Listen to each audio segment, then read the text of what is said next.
Bismillahirrahmanirrahim. Assalamualaikum warahmatullahi wabarakatuh. Alhamdulillahirabbil alamin. Wassalatu wassalamu ala Rasulillahil karim wa ala alihi wa sahbihi ajma'in. Amma ba'd. Fa ya ibadallah, usi nafsi wa iyyakum bi taqwallahi faqad fazal muttaqun. Fala tamutunna illa wa antum muslimun. Faqala ta'ala ya ayyuhalladzina amanu taqullaha haqqa tuqatih wa la tamutunna illa wa antum muslimun. Saudara-saudariku, Bapak dan Ibu sekalian, semoga Allah Subhanahu wa taala senantiasa memberikan kemuliaan pada kita semua. Alhamdulillah, hari ini kita kembali diberikan kesempatan untuk beraktivitas. Semoga seluruh aktivitas kita yang telah kita kerjakan sampai siang ini menjadi ibadah dalam pandangan Allah Subhanahu wa taala, dan insyaallah senantiasa mendapatkan bimbingan dari Allah sehingga seluruh aktivitas kita bisa lebih baik dibandingkan dengan hari-hari sebelumnya. Selanjutnya kita akan coba manfaatkan waktu kita yang cukup singkat ke depan untuk melanjutkan bahasan kita di masjid ini, yang sebelumnya mohon maaf sedianya kita biasa membahas di hari Senin, kini teralih ke hari Kamis, dan semoga Allah berikan kemudahan untuk selanjutnya. Karena setiap hari Senin saya mohon izin, karena kami tidak akan mengisi ta'lim pada umumnya Senin dengan Selasa. Jadi karena anak kami sudah mulai berlanjut, butuh pendidikan dari ayahnya, saya sediakan Senin Selasa untuk keluarga. Jadi 5 hari untuk antum tuh, saya cuma minta 2 hari untuk keluarga gitu kan. Jadi mudah-mudahan dengan itu bisa lebih ringan tanggung jawab saya dan hisab saya di hadapan Allah Subhanahu wa taala. Ya, kami mengajarkan pada teman-teman supaya perhatikan keluarga, sementara kita sendiri tidak memperhatikan, dan itu berat dalam pandangan Allah. Ya. Baik.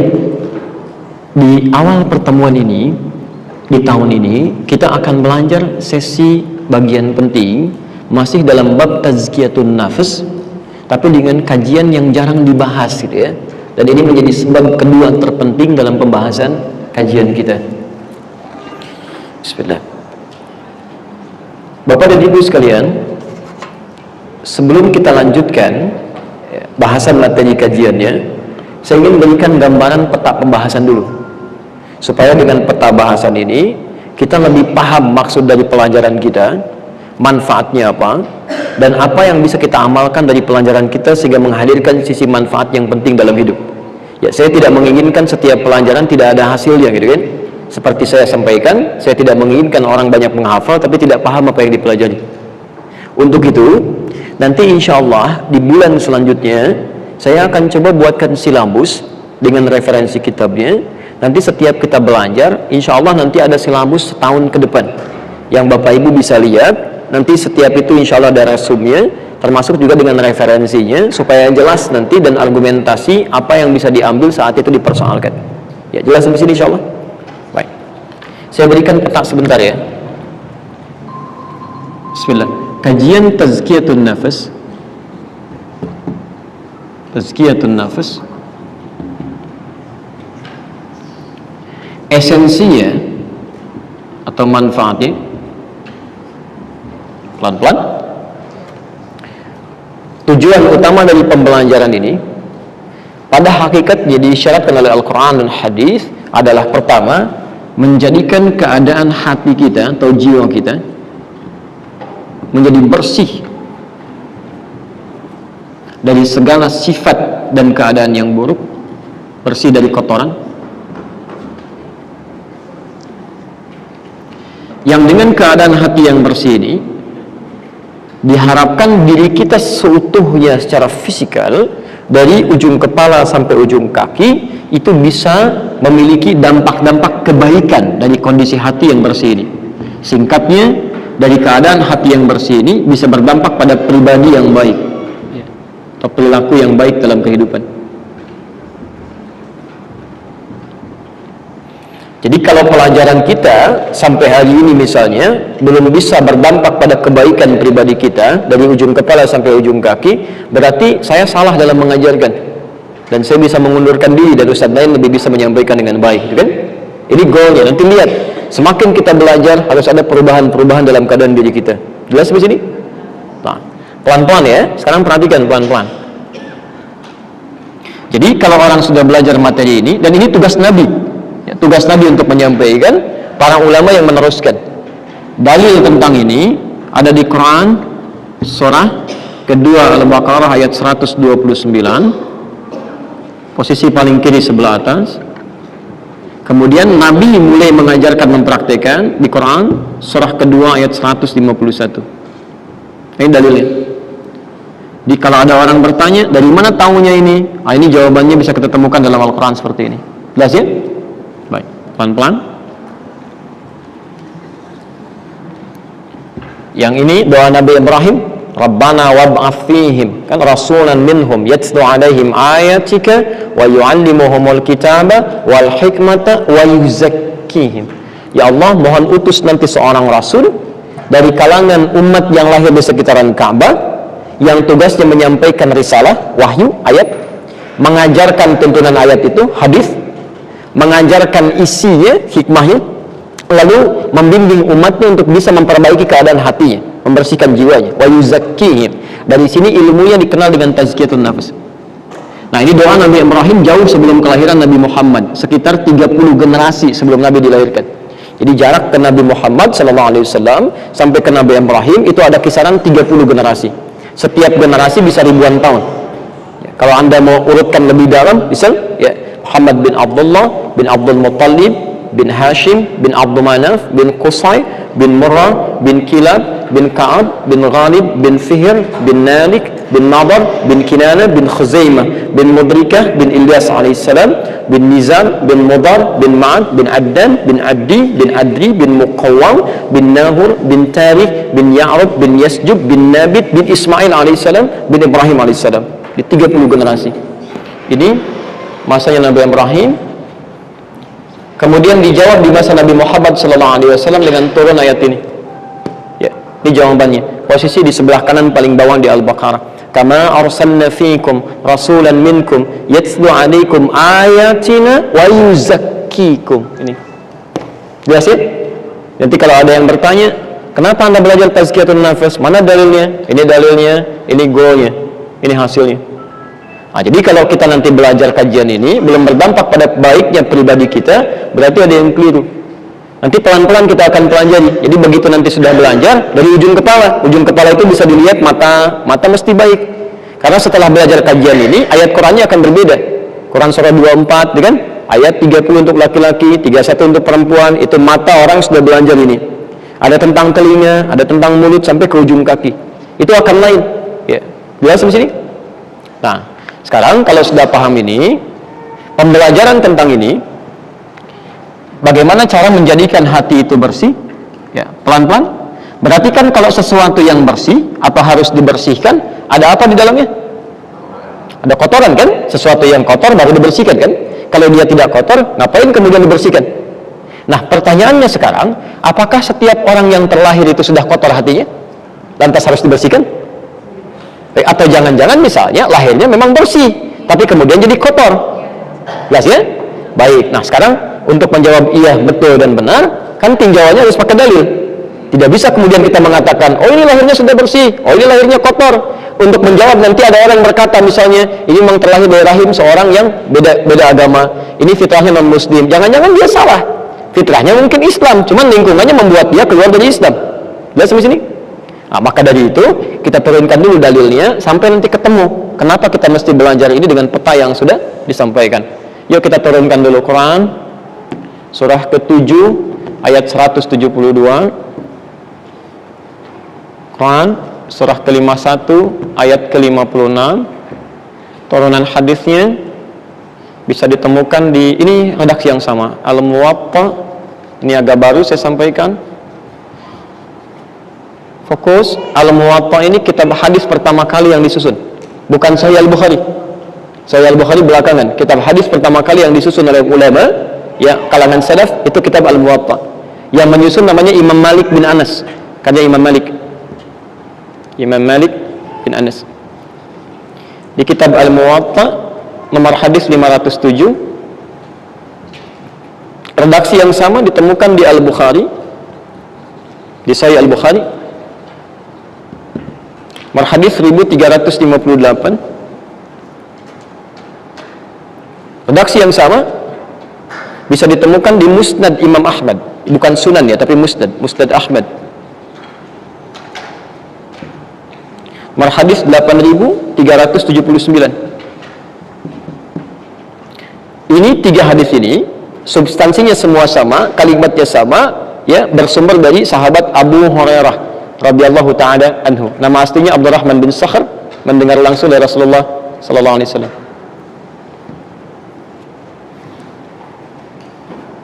Pelan-pelan ya, saya insya Allah tidak hapus dulu yang ini. Nah, hari ini khusus saya berikan gambaran dulu ya, peta umum pembahasan. Nanti di ujung baru saya terangkan ini yang sudah kita pelajari, ini yang belum kita pelajari, baru dievaluasi. Yang belum paham silahkan tanyakan, yang sudah paham tinggal diamalkan. Jelas ya? Baik. Sekarang perhatikan, kita lihat statement yang sampai dari Al-Quran, kemudian yang sampai dari Rasulullah sallallahu alaihi wasallam. Saya mulai dari hadis Nabi dulu yang menjelaskan kandungan Quran, lalu kita kembalikan ke ayatnya. Baik, Bapak Ibu insya Allah hafal hadis ini, barangkali hanya referensinya saja yang belum sempat dilihat. Perhatikan kalimat Nabinya, kullu mauludin yuladu alal fitrah. Kullu mauludin, setiap yang terlahir itu, yuladu alal fitrah, itu terlahir dengan membawa fitrahnya. Tulisannya fitrah.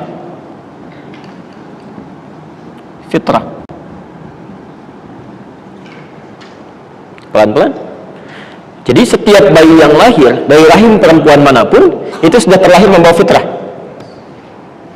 Makna fitrah dalam Al-Quran itu ada 2. Saya ulang ya, makna fitrah dalam Al-Quran itu ada 2. Saya persingkat dulu hadisnya, kemudian kita teruskan. 1, bisa berarti kecenderungan untuk beribadah, ya, kecenderungan untuk mencari Allah, Islam, berislam, tunduk patuh taat, kecenderungan untuk beribadah.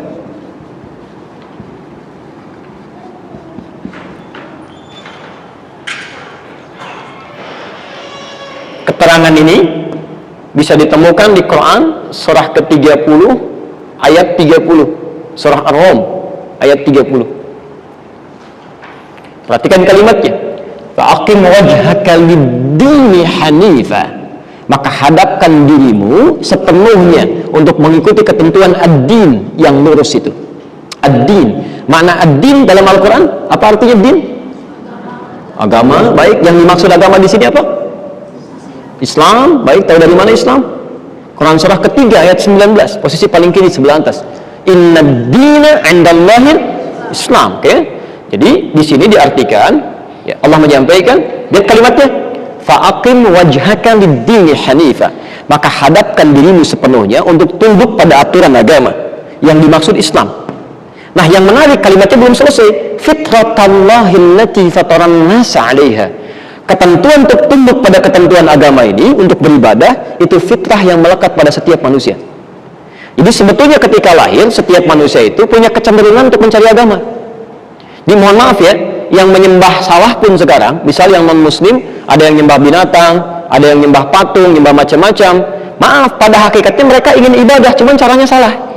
Disitulah muncul dakwah untuk meluruskan kembali. Makanya disebut ada yang waladhdallin, yang tersesat, untuk dikembalikan. Jelas ya? Baik, jadi dalam konteks ini fitrah manusia cenderung untuk beribadah, ini pada awalnya. Pelan-pelan.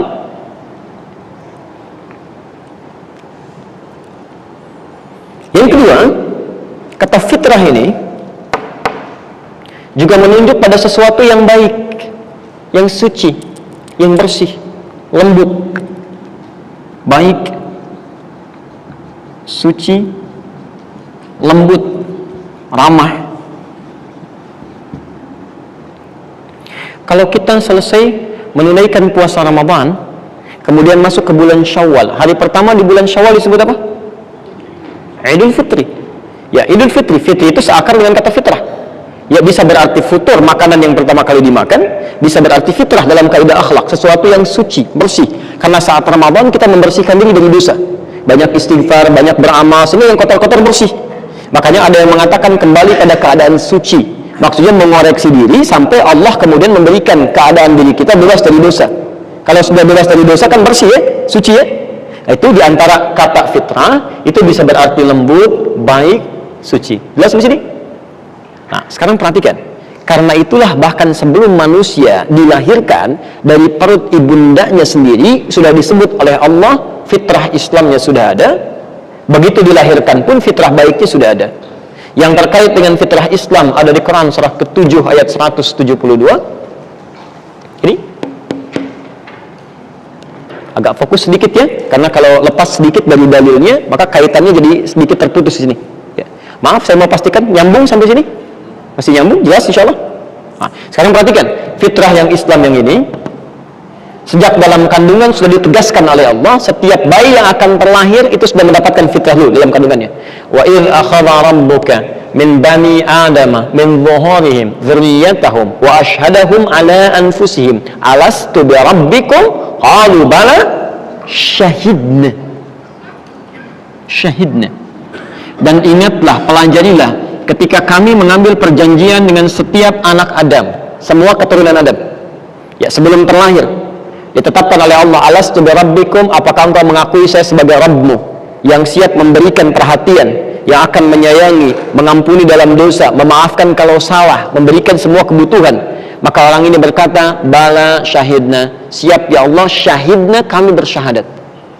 Jadi setiap bayi yang terlahir itu sudah ada kecenderungan untuk ibadah, karena dalam perut ibundanya dia sudah mengakui ada Rabb saya yang harus diikuti nih, ada yang harus kemudian dipelajari. Ini jelas di sini? Baik, kita belum teruskan hadisnya ya, baru pelan-pelan dulu.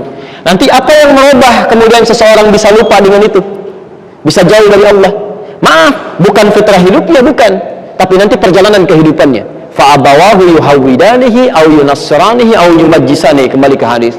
Maka lingkungan dia, abawa itu jangan diartikan orang tua ya, agak kurang tepat itu. Ada yang mengartikan bapak ibunya, belum tentu bapak ibunya. Bapak ibunya soleh, baik, dekat dengan Allah, tapi lingkungan dengan tempat dia belajar, tempat dia bergaul, itu yang membuat dia, jangankan pada Allah misalnya, pada orang tuanya masih bisa berselisih, masih bisa rame, masih bisa membantah, dan bahkan ada yang durhaka. Saya pernah kisahkan di sini, kalau bapak ibu masih ingat, ada orang tua yang sangat soleh, dekat dengan Allah, anaknya dididik di sekolah Islam dari mulai TK, SMP, SMA, luar biasa, dekat dengan Allah. Cuma karena ketika masuk kampus anaknya punya keinginan di kampus tertentu umum, salah bergaul, dapat kemudian ada gerakan yang memalingkan dari keislaman, tiba-tiba 2 pekan nggak pulang ke rumah, begitu pulang minta izin pindah agama. Jadi yang salah itu sebetulnya bukan lingkungan juga di rumahnya, mungkin tempat dia berteman, tempat bergaul, sekarang bahkan itu masuk ke rumah. Kemarin saya hari Rabu itu pagi-pagi jam 6 di Jakarta ada satu sesi ta'lim, bertemu dengan salah seorang gitu kan, ini masih muda ya, anak-anak pengen diskusi ketemu ya, dan kita berikan waktu sebelum ta'lim ya, karena sudah lama mereka minta. Itu pertanyaannya sungguh mengagetkan, luar biasa. Kenapa saya diciptakan hidup di muka bumi ini? Mau kemana hidup saya? Ya, apakah adil jika Allah menciptakan seseorang beragama ini sedangkan saya beragama itu? Nah, ini tidak mudah menjawab pertanyaan anak-anak tumbuh seperti itu dengan situasi sekarang, Pak. Bahkan ada anak SD bertanya, Ustaz, kenapa saya mesti sholat? Bukankah yang nggak sholat juga pintar? Mau jawab apa? Kita sampaikan syarat pintar bukan sholat, syarat pintar belajar. Jadi kamu nggak sholat pun kalau belajar kamu pintar. Sholat itu membuat ilmu kamu lebih pintar dan lebih bermanfaat dan dekat dengan Allah Subhanahu Wa Taala. Kalau cuma sekedar pintar, non-muslim banyak yang pintar. Tapi kalau kamu sholat, kepintaran itu menjadi berkah dalam pandangan Allah, nilainya lebih baik dan bermanfaat dalam kehidupan kamu. Lalu kita tunjukkan orang-orang pintar yang menjaga sholatnya dari mulai awal sampai akhir, dan kita bandingkan dengan orang pintar yang tidak sholat bagaimana hidupnya. Dan di situ dia mulai paham, oh begini ya, masya Allah. Ketika pelan-pelan dia mulai dekat dengan Islam, dan alhamdulillah tidak sedikit yang kemudian menghafal Quran, jadi penghafal Quran dan cukup baik dalam ibadahnya. Nah, saya mau menggambarkan di sini. Jadi ini bagian pertama.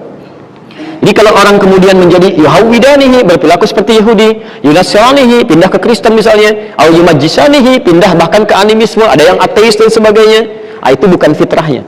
Itu pengaruh lingkungan kehidupan yang ada di sekitarnya. Jelas di sini? Baik, termasuk termasuk ketika seorang dilahirkan pun fitrahnya itu suci dia. Hatinya bersih. Oke? Baik, lembut. Bahkan untuk melukiskan semua makna ini, nama manusia ketika tercipta itu salah satu namanya dari 5 nama yang Allah berikan pada manusia, salah satu namanya disebut dengan Al-Ins, namanya Ins, disebutkan 18 kali dalam Al-Quran dan seringkali disandingkan dengan jin. Ins, Al-Ins. Kita Kita beri contoh Quran surah 51 ayat 56. Wa ma khalaqtul jinna wal ins ya ma'syaral jinni wal ins. Bahkan ketika kata jinnya dijamakkan, insnya ikut jamak. Jin jamaknya jinnah, minal jinnati, insnya jadi nas, wan nas. 18 kali disebutkan dalam Al-Quran. Nah, mohon izin Bapak Ibu sekalian, ins itu setidaknya punya arti yang kita tuliskan tadi. Ini ins itu berarti sesuatu yang tampak secara fisikal kelihatan. Mana pertama? Untuk membedakan dengan jin. Kalau jin itu tersembunyi. Setiap ada yang dibuka dengan kalimat al-jin itu nggak nampak, tersembunyi. Ya. Jadi fitrahnya kalau jin diciptakan oleh Allah nggak nampak, lawannya manusia, tampak ins. Ya. Ini mohon izin, fitrah jin itu nggak nampak fitrahnya. Jadi kalau ada jin melakukan penampakan, itu jin sedang keluar dari fitrahnya, sedang punya masalah itu. Pasti sedang punya masalah. Ya. Dan yang paling bermasalah ada orang-orang yang mencari-cari penampakan jin, yaitu orang repot itu. Ya karena fitrah jin itu tersembunyi, nggak usah nampak. Ya, jelas ya? Nah, sedangkan manusia beda. Manusia ketika lahir dia tampak, karena itu disebut ins. Ins, nampak, kelihatan, hadir. Jadi mohon izin sebaliknya Pak, kalau ada teman-teman yang selalu terbiasa bersembunyi, ke rumah sembunyi-sembunyi, pulang ke rumah, ke masjid sembunyi-sembunyi, mojok-mojok, nggak mau gabung, dan macam-macam misalnya sholatnya, macam-macamnya. Kemudian ke kantor sembunyi-sembunyi, orang masuk pintu depan, dia lewat belakang, itu pasti sedang punya masalah. Pasti sedang bermasalah, karena dia sedang keluar dari fitrah kehidupannya. Seharusnya nampak. Ya, jangan dipersepsikan berarti dia jin, bukan. Ya, berarti dia sedang punya masalah dalam hidupnya, sedang keluar dari fitrah. Tapi yang penting adalah ins itu dari kata al-uns. Ya, turunannya disebut dengan Anas. Orangnya bisa disebut dengan Anis. Perempuannya Anisa atau Anisa, ya kan? Itu berakar dari kata al-ins. Berarti lembut, baik, ramah. Ada namanya Anis Baswedan, ya kan? Ada namanya Anas, macam-macam, bin Malik, ya, dan sebagainya. Itu makna asalnya lembut, baik, ramah. Lawannya jin. Jin itu selain tersembunyi, kenapa disebut jin? Kalau yang ini lembut, yang itu kasar. Kalau yang ini ramah, yang itu meracau. Makanya silahkan cek ya, kalau ada orang kemasukan jin, nggak ada yang lembut Pak. Saya belum pernah temukan ada orang masuk kemasukan jin datang ke sini, Ustaz, izin ikut taklimnya, nggak ada. Pasti meracau itu kata-katanya, mengacau tindakannya itu pasti itu, nggak sadar dia. Tapi manusia tidak. Tidak ada manusia yang terlahir dalam keadaan kasar, itu nggak ada. Silahkan ibu cek ya, pernah nggak ada perempuan mengandung ketika melahirkan bayinya langsung marah-marah? Kenapa mama melahirkan saya? Nggak ada. Pasti lembut, saking lembutnya. Jangankan bayi orang Islam, bayi non Muslim pun ketika berjalan dalam keadaan kecil itu semua orang sayang. Lucu ya, masya Allah lembut ya, didoakan, dilihat macam-macam. Silahkan cek, karena semua mau fitrah yang sama. Yang jadi persoalan, kenapa orang lembutnya tiba-tiba jadi kasar? Dari mana punya kosakata untuk mencela orang lain? Dari mana punya gambaran untuk menatap pada orang dengan pandangan yang tidak menyenangkan? Dari mana punya bahasa tangan yang bisa memukul orang? Kaki yang bisa nendang orang? Tangan yang bisa melukai bahkan membunuh orang? Siapa yang ngajarin itu? Fitrahnya baik, bersih. Fa'abawahu, sekali lagi, lingkungan yang membuat dia menjadikan dia berubah. Saking sayangnya Allah, kamu lahir itu bersih, kenapa pulang jadi kotor? Kamu lahir muslim, kenapa pulang menjadi berubah? Karena itulah kemudian diutus Nabi untuk kembali mengembalikan keadaan yang kotor untuk jadi bersih lagi. Jelas sampai sini? Maka diajarkanlah cara oleh Nabi sesuai petunjuk Allah dan perintah di dua ayat yang kita tuliskan di muka tadi ini, ya, supaya membimbing umatnya. Setiap ada yang kotor, hindari. Yang tidak baik, jauhi. Kalau ada yang masuk ke dalam tubuh, keluarkan. Maka bagian pertama ini itu yang terkait dengan kotoran-kotoran yang melekat pada hati. Sifatnya, saya agak cepat sedikit, yang harus dibersihkan ini, yang menjadikan sumbernya dari bersih di kotor. Karena ada apa tadi? Kotoran kan ya? Kotoran pertama, sumbernya bisa melekat pada nafsu.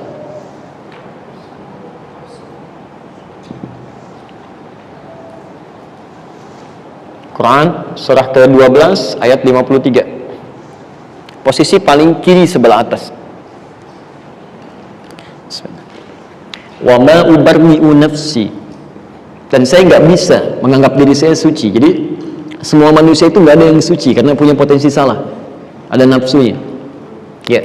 Walaupun ada namanya suci tetap bisa salah. Ya. Baik, innan nafsa la ammaratun bisu, karena dalam dirinya ada nafsu. Dan nafsu itu cenderung mengajak kepada yang keliru, yang salah. Pelan-pelan. Sudah? Ini yang pertama. Yang kedua, cuman 2 saja. Yang kedua, sumbernya setan.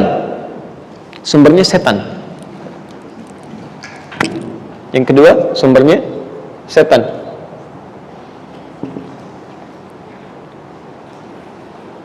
Karena itu setan disebut oleh Al-Quran sebagai musuh. Awas, kalau musuh itu membawa kebaikan atau keburukan? Pasti buruk, pasti kotoran, kan? Ya, karena itu ketika disebutkan setan oleh Al-Quran disebut sebagai musuh. Quran surah kedua ayat 168, posisi paling kanan sebelah bawah. Ya ayyuhan nasu kulu mimma fil ardi halalan thayyiba wa la tattabi'u khutuwatis syaitan innahu lakum aduwwun mubin. Jangan ikuti ya tipu daya setan itu, ajakan-ajakan setan, jangan ikuti. Sungguh dia itu musuh yang sangat nyata bagi kalian. Sebut musuh oleh Quran.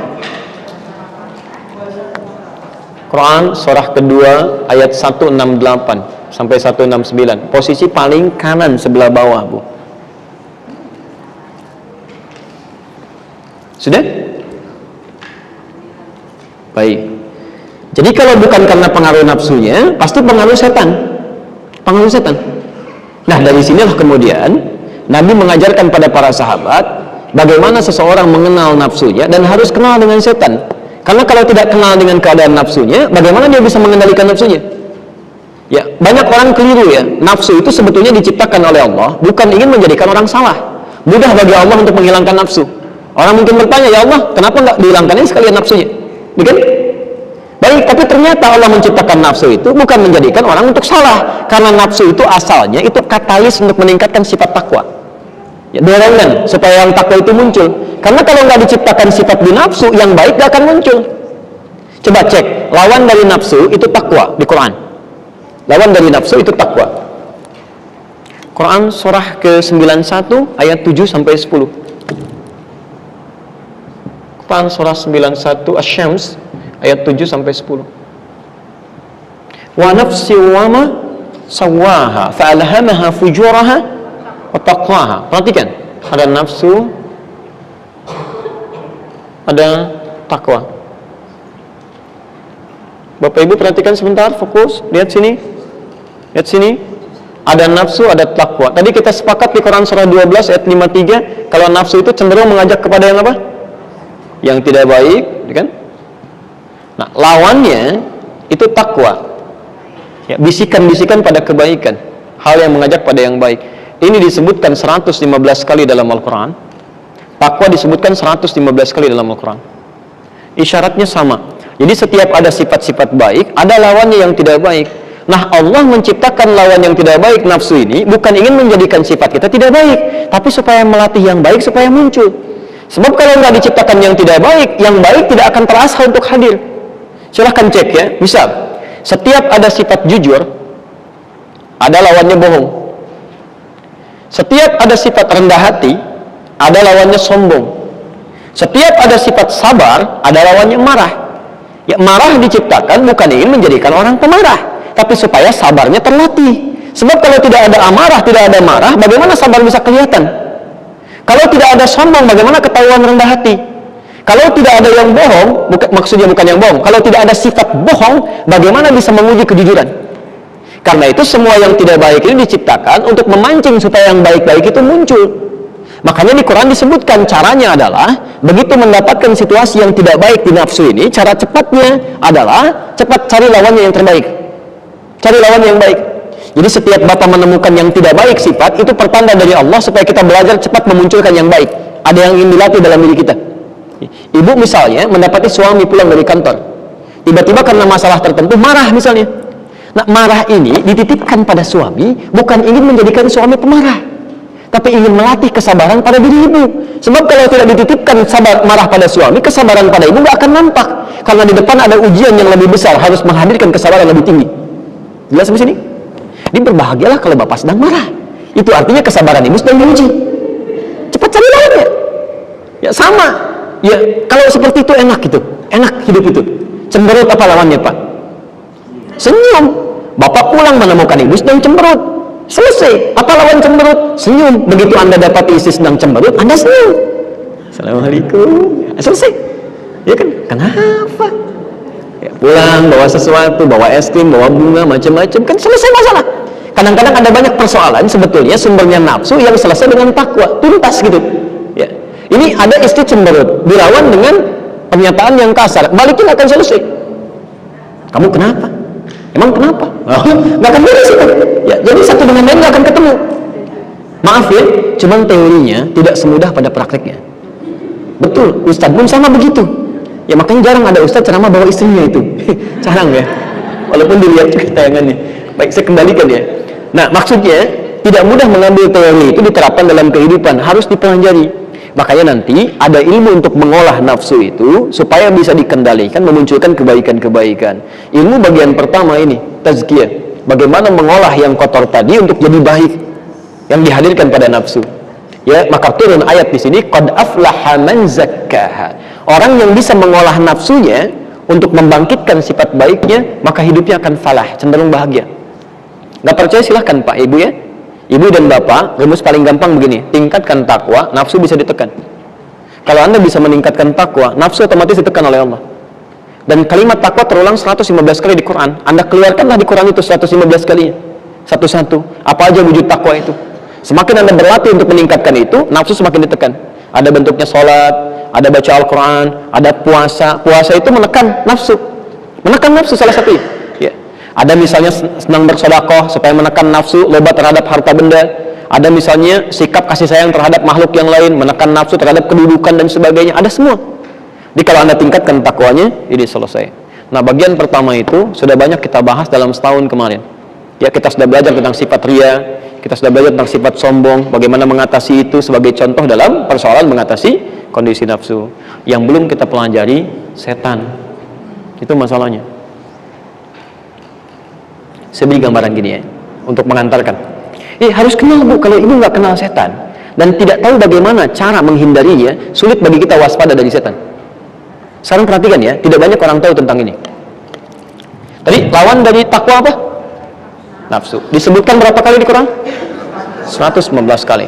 Bapak Ibu sekalian, nanti kita akan turunkan ayatnya. Yang membisikkan takwa di jiwa kita, dorongan-dorongan kebaikan, itu ada malaikat yang terus membisikkan kebaikan-kebaikan. Makanya jangan heran kan, coba cek beginilah. Kalau adzan berkumandang paling gampang ya, Allahu Akbar, kan di hati kecil suka ada dorongan kan.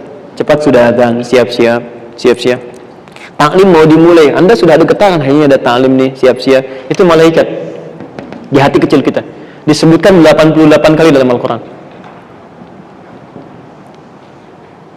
Tapi tidak sedikit ketika adzannya selesai, di sisi yang lain mengatakan, tenang aja baru adzan, belum qomat. Di Nurul Bahri jedanya 10 menit kelamaan, imamnya aja belum datang. Muncul itu setan. Dia memanfaatkan nafsu. Setan. Nanti kita turunkan dalilnya. Dan setan disebutkan di Quran 88 kali. Sama persis. Jadi itu akan selalu ada gejolak dalam jiwa kita. Makanya silahkan cek ya, setiap menemukan situasi pasti pergolakan itu akan ada. Satu mengarahkan pada yang baik, satu mencegah dari yang buruk, satu mengajak pada yang buruk, satu mengajak pada yang baik. Selalu ada begitu. Karena itu, mohon maaf ya, mohon izin. Kebanyakan orang selalu belajar tentang malaikat, tapi tidak pernah belajar tentang bagaimana setan menggoda kita. Siapa itu setan? Ada berapa jenisnya? Jangan-jangan kita tidak sadar bahwa ada sebagian orang yang sedang dimanfaatkan oleh setan. Ya, ada setan di rumah, ada setan di kantor, ada setan di mall, ada setan melekat pada alat-alat tertentu, ada setan melekat pada makanan, bahkan ada setan yang tidak tinggal di masjid. Ada, Khanzab namanya. Dan dia sering menggoda orang sholat sampai lupa berapa rakaat sedang menunaikan sholatnya, kata Nabi. Dan dia menggoda di KM masjid, hati-hati. Betul. Bukan menggoda jamaahnya, di KM masjid. Jadi kalau jamaahnya digoda, satu nggak ada, datang yang lain. Tapi kalau di KM-nya digoda, masjidnya jadi nggak enak. Bisa muncul. Nah, ada setan hoax, ada. Ada setan hoax itu ada. Namanya misut atau mutun, ada. Ada setan rumah tangga yang memecah belah kehidupan rumah tangga. Kalau Anda tidak belajar tentang itu semua, Anda tidak akan siap dan tidak kenal bahwa dalam saat ini setan sedang mempermainkan saya. Kalau Anda selalu belajar lewat pada jalan yang halus, tidak pernah tahu bagaimana dan di mana lubangnya dan di mana macetnya, tidak siap ketika menghadapi situasi seperti itu. Karena itulah ada sahabat Nabi namanya Hudzaifah Al-Yamani. Beliau itu selalu bertanya yang kontradiktif, yang paradoks. Jadi kalau orang nanya surga, beliau tanya neraka. Orang tanya dunia, beliau tanya kuburan. Orang tanya misalnya surga yang baik-baik, beliau tanya tentang hukuman. Sahabat bertanya, kamu kenapa begini? Tanya yang aneh-aneh. Kata Hudzaifah al-Yamani radhiyallahu ta'ala anhu, kalau orang bertanya malaikat, saya tanya setan, karena sudah paham semua malaikat baik-baik, surga baik-baik, ya? Pahala baik-baik. Tapi kalau tidak kenal dengan setan, tidak kenal dengan neraka, bagaimana kita menghindarinya? Tidak kenal dengan siksa kubur, bagaimana kita mempersiapkan untuk menghindarinya? Karena itulah bahasan kedua yang akan kita buatkan silabusnya adalah kita akan belajar tentang pengaruh setan yang merubah fitrah manusia dari baik menjadi buruk. Ini bagian kedua pembahasan tazkiyatun nafs. Ya. Karena nanti setan akan selalu terkait dengan nafsu, ya. Akan selalu terkait dengan nafsu. Baik, Bapak sudah kenal setan? Ibu belum? Baik. Nah, sekarang kita turunkan ayatnya ya. Bagaimana Allah mengenalkan pada kita tentang setan? Ya, bagaimana Allah mengenalkan pada kita tentang setan? Setan itu jangankan pada yang nggak kenal, yang kenal aja, ya hati-hati, digoda juga. Kan setan kenal dengan Nabi Adam, tapi berbuat jahat juga, apalagi pada yang nggak kenal. Ya, karena itu harus kita ketahui. Ya. Bismillah. Maaf, jelas? Ibu jelas? Baik ya. Bismillah. Sekarang kita bahas bagian kedua tentang pengaruh setan terhadap hati. Ini bisa setahun kita bahas ini ya, insyaallah. Kita temukan dulu nanti tentang siapa setan. Ini baru kita bahas jenis-jenis setan. Ini di Indonesia belum dibahas, barangkali baru pertama di sini ya. Baik, jenisnya apa aja? Betul, nanti cara menggodanya, cara menggoda. Nanti saya datangkan kitab di pertemuan selanjutnya. Saya bawa kitabnya, ya, dengan berbahasa Arabnya. Nanti saya resum pakai bahasa Indonesia. Mudah-mudahan jadi buku nanti ya, insyaallah. Ketiga, cara mewaspadainya atau menghindari. Kalau mewaspadai, menghindari kan belum ada ya. Nah, yang terakhir itu cara membebaskan dari godaan. Kalau sudah masuk ke dalam perangkap setan, bagaimana keluarnya? Ya. Cara keluar dari jebakan atau perangkap setan. Ya. Orang bilang ada jebakan Batman, dia belum tahu kalau ada jebakan setan. Ya. Baik, kita teruskan. Sudah? Ini 5 poin yang kita akan bahas. Mohon nanti dipersiapkan dengan baik. Saya buatkan silabus dari sini. Saya turunkan dalilnya dulu ya, supaya kita biasakan. Bismillah. 1, kita bahas ini dulu ya. Hari ini kita ambil ini saja. Mengenal setan. 1, Quran surah ke-15 ayat ke-28. Saya ini kan 27 di sininya. Kedua, Quran surah kedua ayat 30 sampai dengan 36. Ketiga, Quran surah 18 ayat 50. 4, Quran surah ke-7 ayat 12 sampai dengan ayat 13. Dan kelima, kita bisa ambil Quran surah keempat ayat 116 sampai 119, sisi paling kanan sebelah bawah. Dan kita diminta berlindung dari sini. Terakhir, Quran surah ke-114. Satu surah. Ya. Ini ayatnya.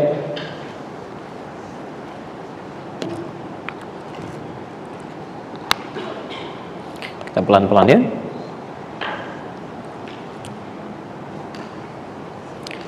Baik. Boleh saya sambil menerangkannya? Ini saya tidak hapus, insyaallah. Silahkan nanti kita, karena waktunya terus berjalan, kita coba maksimalkan dulu. Saya coba berhenti di 2:30 paling maksimal ya. Nanti kita bisa dialog seperempat menit atau jam ke depan. Selebihnya saya nanti bisa pamit ya.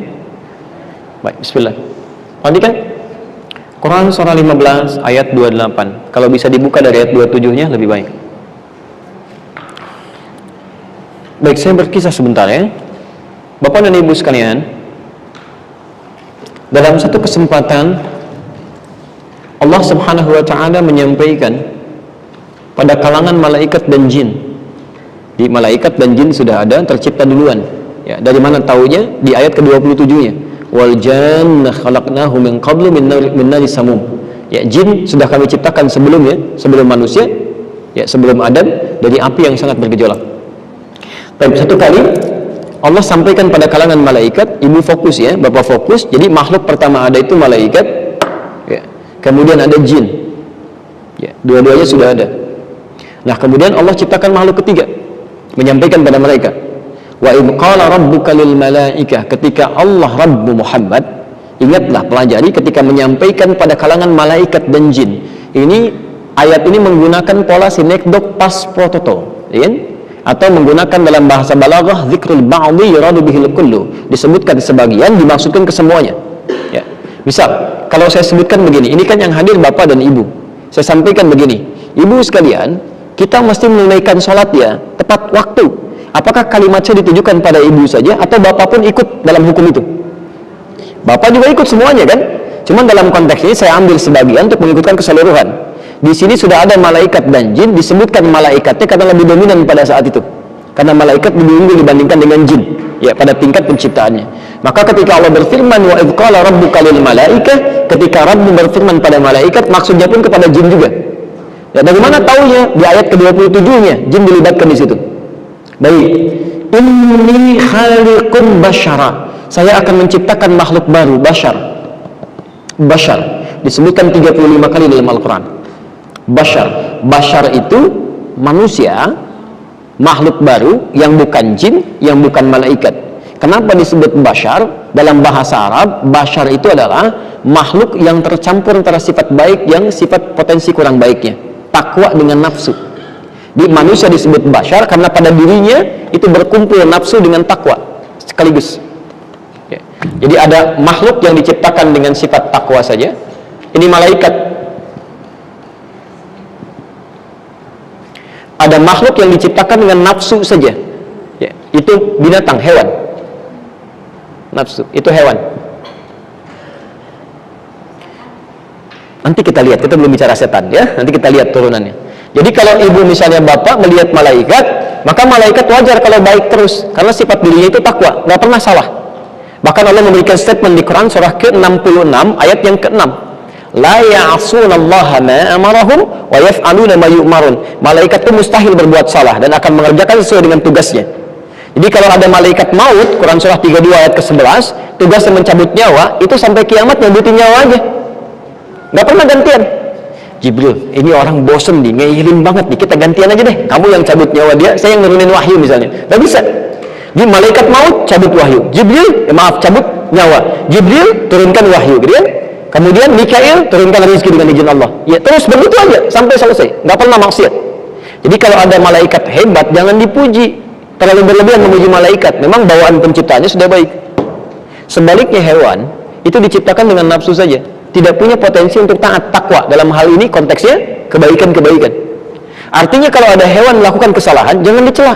Nggak ada kerjaan mencela hewan karena bawaan dirinya juga sudah salah. Jelas ya? Entum ibu nyapu depan dan saya kisahkan, tiba-tiba udah nyapu, udah dipel, ayam lewat ke situ buang kotoran, Anda celah, dasar ayam ya, memang ayam begitu. Nggak Anda celah pun sudah muncul sifat buruk dalam dirinya. Yang jadi masalah manusia disebut basyar. Ini jadi masalah. Jadi campuran di antara keduanya.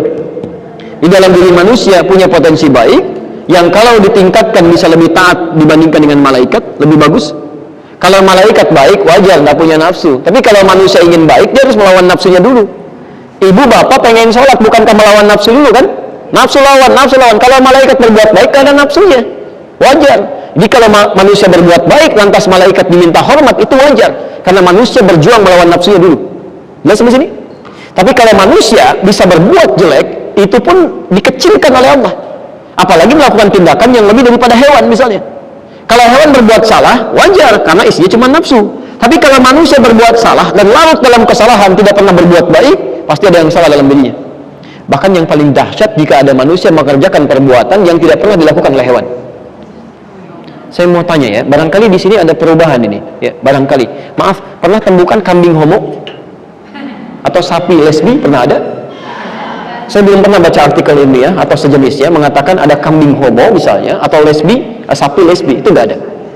Dan ada orang bisa tersenyum mendengar itu. Kenapa kita tidak tersenyum dengan istilah manusia homo, manusia lesbi, mengerjakan sesuatu yang tidak pernah dikerjakan oleh hewan? Ada yang salah di situ. Pasti ada yang keliru, harus diperbaiki. Makanya ketika ada penyimpangan seperti itu, saking sayangnya Allah cepat diluruskan supaya tidak keliru. Itu mengurangi kehormatan manusia. Ini poinnya. Nah, dalam konteks ini, kemudian Allah sampaikan, saya akan ciptakan makhluk baru yang bukan malaikat, bukan jin, tapi bashar, dengan dua kondisi ini. Ini saya penting antarkan karena nanti ada kaitan dengan ayat ke-30 di surah yang kedua. Pada tahapan ini, ketika disampaikan Allah menciptakan makhluk baru, itu tidak ada masalah. Ya, malaikat tidak ada keberatan, jin juga tidak ada masalah, karena keduanya sadar itu keputusan Allah Subhanahu wa Ta'ala yang tidak perlu dipertentangkan. Yang jadi persoalan, pindah ke Quran surah kedua ayat 30, posisi paling kiri sebelah atas.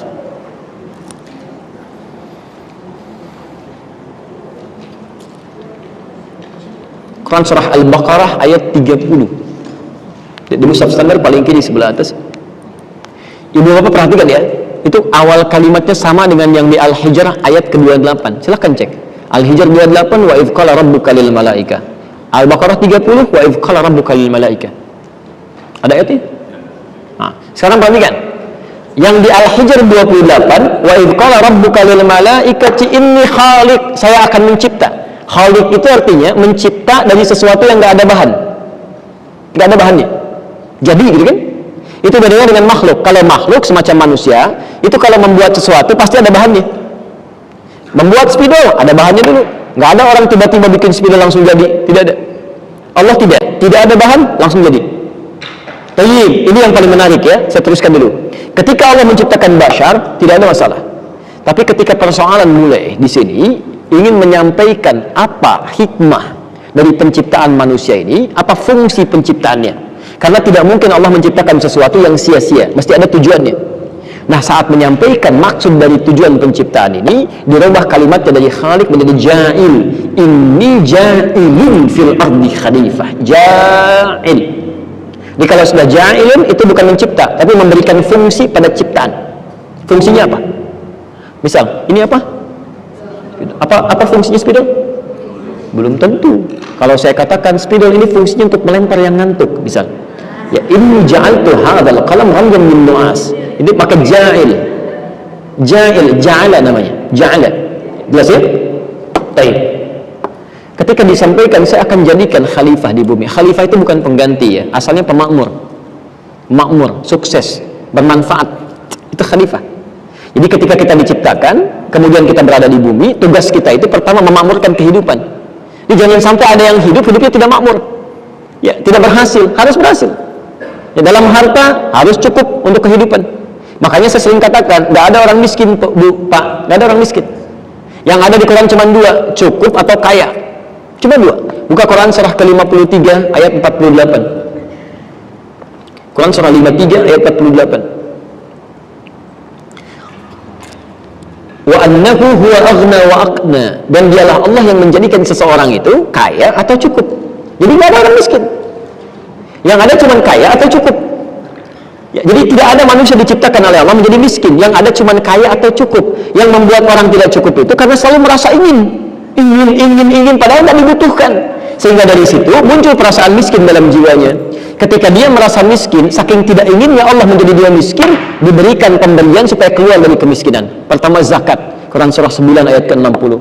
Innamas shadaqatu lil fuqara wal masakin. Ini saya berikan zakat, bukan supaya dibantu supaya dapat makanan, bukan, atau dapat penghidupan, supaya keluar dari kemiskinan. Makanya di Singapura bagus itu pola pendistribusian zakatnya. Tidak memberikan ikannya, Pak, tapi kailnya. Dilihat dulu orang ini siapa, apa kreativitasnya, apa aktivitasnya, apa kemampuannya, diberikan pendampingan di situ. Ini bekalnya. Kamu setahun harus berhasil ya. Kalau tidak berhasil, tidak diberikan zakat lagi. Diberikan pendampingan, dikasih modal dia, dan berhasil. Ya, umumnya pada berhasil. Perhatikan, ada sahabat Nabi namanya Mu'adz bin Jabal. Itu dalam 3 tahun jadi gubernur di Madinah pada masa Umar bin Khattab. Begitu sampai jadi gubernur, tahun pertama 1/3 dari penduduk Yaman itu, maaf ya, dikembalikan zakatnya ke Baitul Mal. Karena kemiskinan berkurang 1/3 dalam 1 tahun. Sepertiga penduduk Yaman semuanya itu berkurang sepertiga kemiskinan. Umar bertanya, kenapa dikembalikan ke sini, ke pusat, ke Madinah? Kata Mu'adz, orang miskin sudah berkurang sepertiga di Yaman. Masya Allah, tahun kedua 2/3 zakat dikembalikan ke pusat. Kata Umar, kenapa dikembalikan? Kata Mu'adz, 2/3 berkurang kemiskinan di Yaman. Tahun ketiga 100% zakat diberikan ke pusat, ke Madinah. Umar manggil lagi, kenapa kamu kembalikan? Kata Mu'adz, karena sekarang sudah nggak ada orang miskin. Dalam 3 tahun, Pak.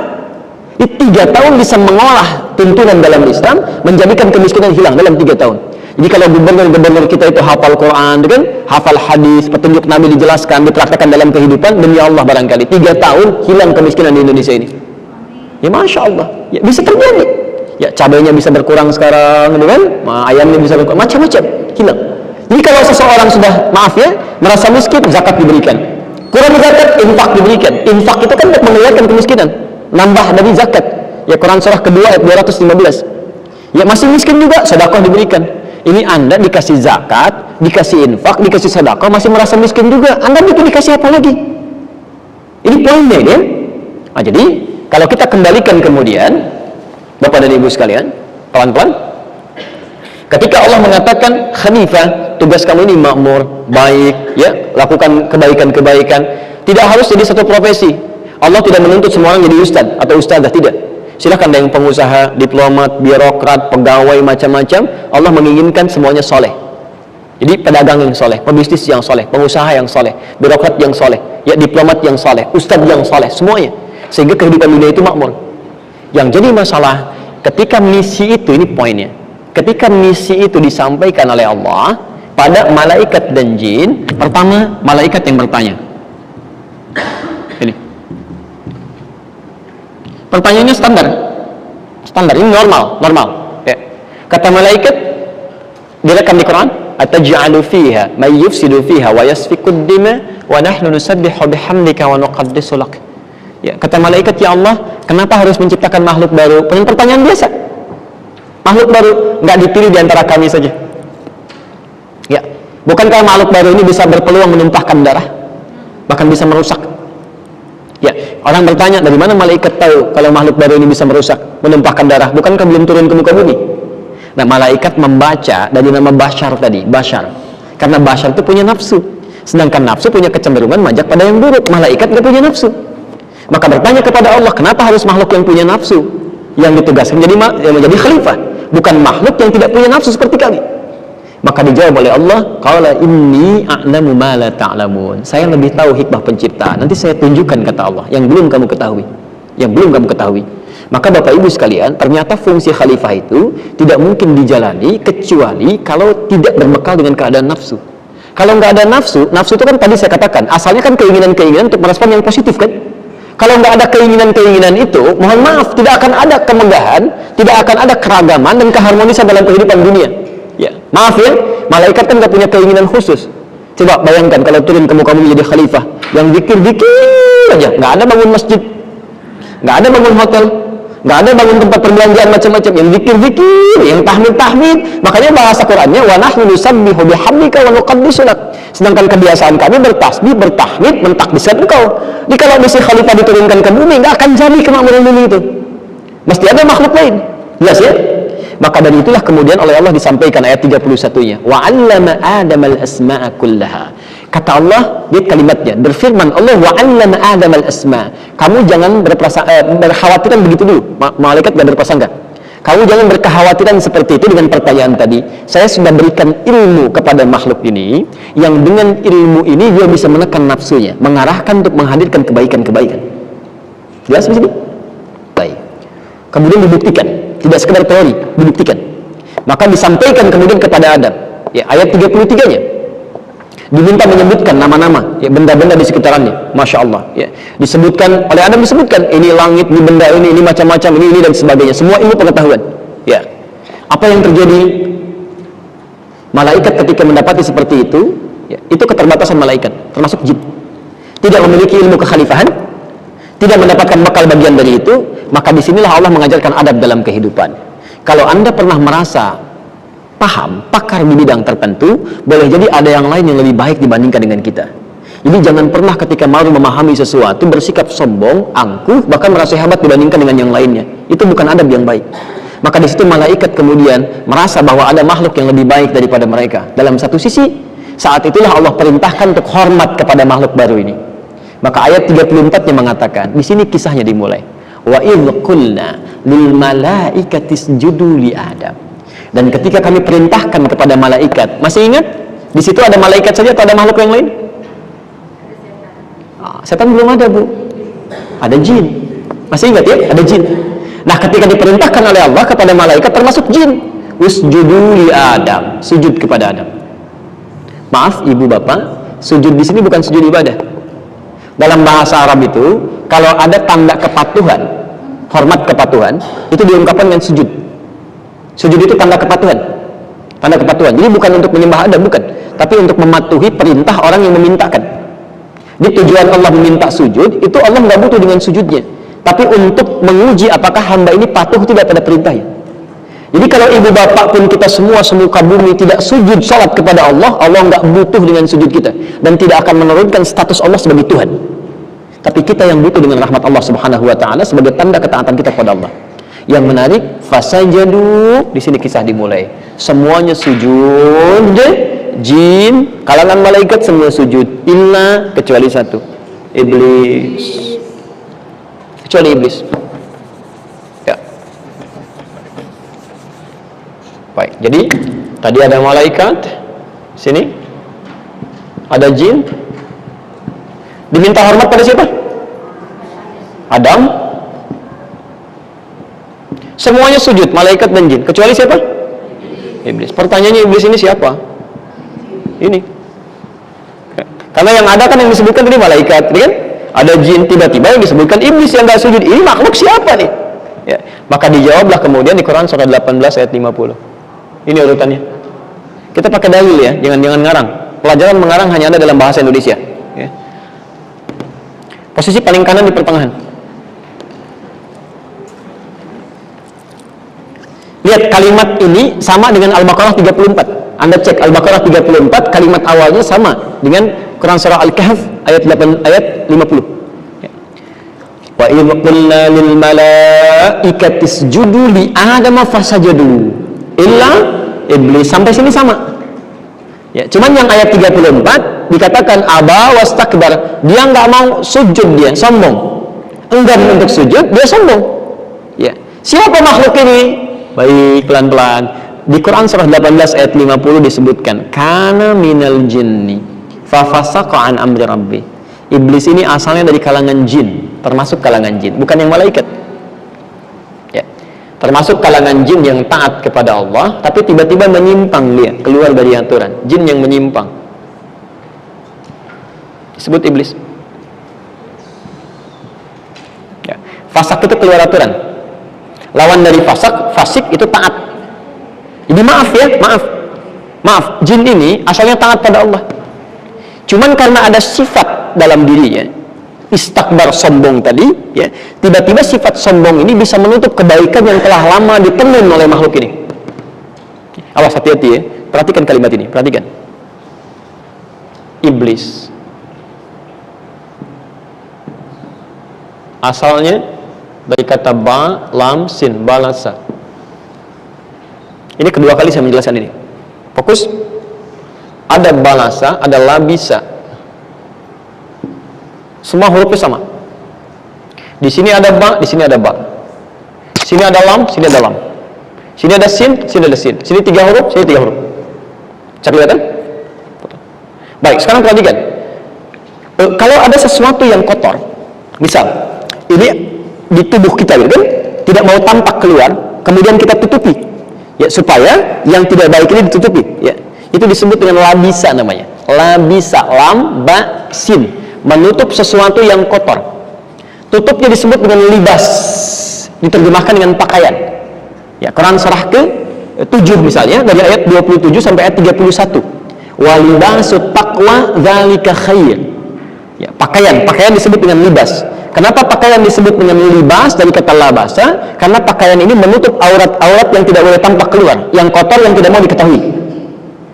Tapi kalau dibalik, Ba-nya dikedepankan, dari labisa menjadi balasa, itu kebalik, yang kotor menutup yang baik. Yang kotor menutup yang baik. Jadi jin tadi asalnya punya sifat baik, taat kepada Allah, cuman karena ada sifat sombong menutup dirinya, tertutup keadaan dirinya, seolah-olah yang tadinya baik jadi tertutup. Nah, sifat tertutupnya disebut dengan balasa, yang tertutupnya makhluknya disebut dengan iblis. Ini asalnya. Jadi kenapa jin ini berubah nama jadi iblis untuk membedakan dengan jin yang lain yang taat? Bahwa jin ini sedang tertutupi oleh sifat-sifat keburukan dalam dirinya, sifat buruk. Apa sifat buruk yang dimaksudkan? Itu yang di Al-Baqarah ayat 34 itu. Jadi makhluknya di Al-Kahfi ayat 50, kemudian sifat buruknya di Al-Baqarah ayat 34. Aba, dia enggan untuk sujud, sifat buruknya istakbar, karena sombong. Ini poinnya. Jelas ya? Jelas sampai sini? Halo? Pelan-pelan supaya lebih paham lagi. Ini asalnya jin taat kepada Allah, ya kan? Tiba-tiba sifat taat ini tertutup karena muncul kesombongan dalam dirinya. Sombong ini menutupi keadaan dirinya. Sesuatu yang baik tertutupi oleh sifat jelek, itu disebut dengan balasa asalnya. Makhluk yang tertutupnya berubah dari balasa jadi iblis. Jadi kenapa iblis disebut dengan iblis? Untuk mengatakan bahwa makhluk ini sedang tertutup oleh sifat-sifat jelek. Nah, kalau cuma didiamkan sampai sini, maka malaikat dan kita pun bahkan sampai hari ini akan menduga-duga, benar nggak punya sifat jelek, benar nggak sombong. Maka dari itu kemudian Allah langsung menampakkan dari lisan iblis itu, ya, dari lisannya, supaya nanti tidak ada yang menduga dan iblis bisa protes, ya Allah saya nggak begitu kok. Maka kemudian Allah firmankan kepada makhluk ini supaya terdengar langsung dari lisannya. Quran surah ke-7 ayat 12 sampai 13. Itu tadi Quran surah 7 ayat 12 sampai 13. Perhatikan kalimatnya. Qala ma mana'aka alla tasjuda idh amartuk. Ya. Allah sampaikan, "Hei iblis, kenapa kamu tidak mau sujud ketika saya perintahkan?" Kalau bahasa kitanya, mohon maaf ya, bahasa kita ya, ini kamu sujud hormat ke Adam bukan karena hormat, saya nggak butuh dengan itu. Ini karena perintah saya yang perintahkan. Kenapa kamu tidak menaati perintah saya? Sama persis dengan kalimat begini, kenapa kamu tidak mau sholat? Saya nggak butuh dengan sholat kamu, cuman ini perintah saya, kamu taati pada perintah saya. Jelas ya? Apa jawabnya makhluk ini? Karena sifat sombong sudah menutupi dirinya, maka jawaban yang muncul keliru. Lihat kalimatnya, ana khairun minhu, ayat 13. Ana khairun minhu, khalaqtani min narin wa khalaqtahu min tin. Saya lebih hebat dibandingkan dengan dia. Engkau ciptakan saya dari api, engkau ciptakan dia dari tanah. Bagaimana yang lebih hebat, levelnya tinggi, bisa menunduk hormat kepada yang lebih rendah? Ibu hati-hati Pak ya. Sifat kasih Allah itu tidak pernah membiarkan seorang hamba larut dalam maksiat. Selalu dibuka pintu kembali taubat. Tapi ibu mesti hati-hati. Sifat sombong itu bisa menutup hidayah. Biasanya kalau orang sudah sombong, gak mau dengar orang lain. Telinganya susah, diajak ngaji susah, diberi dalil susah, dan sebagainya, sulit. Jadi kalau sudah orang muncul sifat sombong, itu nanti sifat pertama yang dititipkan oleh iblis pada manusia. Itu yang paling bahaya. Jadi kalau sudah sombong, gak mau, bahkan dikirimkan hidayah pun yang akan ambil. Ya, bisa diberikan sekolah di tempat sekolah Islam, ada orang yang datang kepada dirinya, ada yang ngajak masuk Islam, mendengar azan, mendengar macam-macam dan sebagainya, tapi masih mengatakan saya belum dapat hidayah. Padahal orang sudah dikirimkan, belajar sudah ada, buku-buku sudah ada, segalanya sudah ada. Ini yang bermasalah. Jelas sampai sini? Jadi hati-hati ya, hati-hati. Jangan sampai iblis itu kan jin yang taat. Kalau jin ini pernah ibadah sehari saja, kalau di akhirat dengan di bumi beda sehari berapa tahun? 1000 tahun. Ya, 1000 tahun. Jadi kalau makhluk ibadah di akhirat sehari itu sama dengan 1000 tahun. Jadi kalau kita nanti masuk surga baru sehari, rasanya sudah 1000 tahun. Kalau ada orang masuk neraka sehari, itu sama dengan 1000 tahun. 1 detiknya 48 hari. Hati-hati, hati-hati. Nah, maaf ya, maaf sebesar-besarnya, iblis saja sebelumnya taat. Kalau dia sehari aja ibadah, berarti sama dengan 1000 tahun di dunia. Sedangkan umur manusia berapa sih? Ya, umur sekarang paling tinggi misalnya, yang standarnya 63 tahun, standar Nabi. Di atas itu berarti kan bonus tambahan, supaya lebih meningkatkan kebaikan-kebaikan. Dari 100 tahun, 110 tahun, 120 tahun. Hampir tidak ada sekarang yang sampai 200 tahun, apalagi 1000 tahun. Jadi kalau baru beribadah selama 100 tahun saja, kemudian tidak lebih banyak daripada jin yang itu tiba-tiba bersikap sombong, maka tempat kembalinya akan jauh lebih dahsyat. Maka bertakwalah kepada Allah Subhanahu wa taala, jauhi setiap godaan-godaan itu. Karena itu nanti kita akan pelajari siapa iblis ini sampai ketemu setan, sehingga kita bisa hindari semua sifat itu. Ya. Awas, setannya belum ketemu, belum selesai bahasan kita itu. Masih ada waktu? 5 menit lagi ya. Sabar, ada setan masjid itu membuat Anda tidak fokus ya. Pelan-pelan ya, pelan-pelan. Masjid itu memang tempat paling tenang di muka bumi, paling tenang di muka bumi. Ya. Jadi kalau gelisah, punya masalah, begitu dibuka pintu masjid itu sudah ada aura yang lain. Tenang, Anda duduk, tiba-tiba AC-nya bersemayam, plak, tidur aja. Lihat sini. Ketemu iblis tuh dia. Nah. Ketika diklarifikasi, dia tidak mau sujud hormat kepada Adam karena merasa lebih hebat. Ini satu. Nah, dari sini Bapak Ibu sekalian, dari peristiwa ini, singkatnya Adam diminta untuk pergi ke surga dengan istri. Al-Baqarah ayat 35-nya, wa qulna ya Adam uskun anta wa zawjukal jannah. Adam, istrinya sekarang pergi ke surga. Nikmati semua kenikmatan di surga. Cuman satu, wala taqraba hadhihi syajarah. Saya uji ya, diberikan ujian di surga. Awas, hati-hati. Ketika ada kalimat diuji, kalau surga kan sudah nggak ada ujian lagi. Ini menandakan bahwa surga yang diberikan pada Nabi Adam dan istrinya bukan surga yang akan kita tinggali nanti. Berbeda. Lain, ya, lain. Jadi surga pada Nabi Adam dan istrinya itu surga persiapan saja. Bukan surga yang akan kita tinggali. Ya, karena di surga Nabi Adam masih ada ujian, sedangkan kita ke surga sudah nggak ada ujian. Semuanya nikmat. Karena itu, awas ini bahasa Quran. Karena itu surganya Nabi Adam bentuknya tunggal dan menggunakan alif lam, al-jannah. Ini.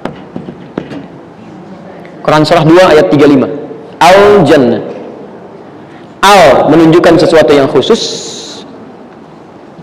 Ini menggunakan bentuk tunggal. Cuman satu ini yang disediakan untuk Adam, tidak untuk yang lainnya. Sedangkan surga kita pertama bentuknya jamak, untuk menunjukkan banyak levelnya. Ada yang bersama Nabi, ada yang di taman surga, ada yang di Firdaus, ada yang di Aden, ada yang macam-macam. Ya. Kalimat surga pertama di Quran untuk kita itu ada di Al-Baqarah 25 ayat 25, posisi paling kanan sebelah atas.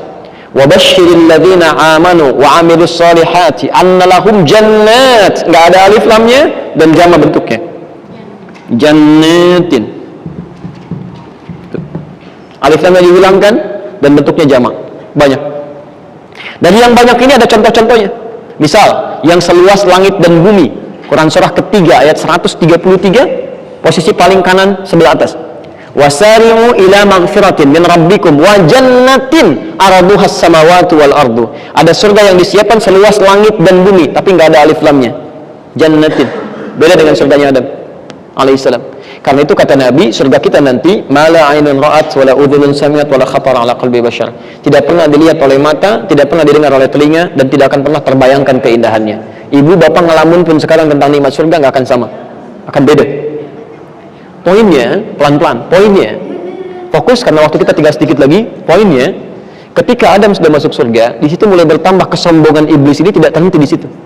Dia berkata kepada Allah, ya Allah, berikan saya kesempatan. Saya ulang, berikan saya kesempatan untuk membuktikan diri bahwa saya benar. Saya akan palingkan Adam dari ketaatan kepadamu.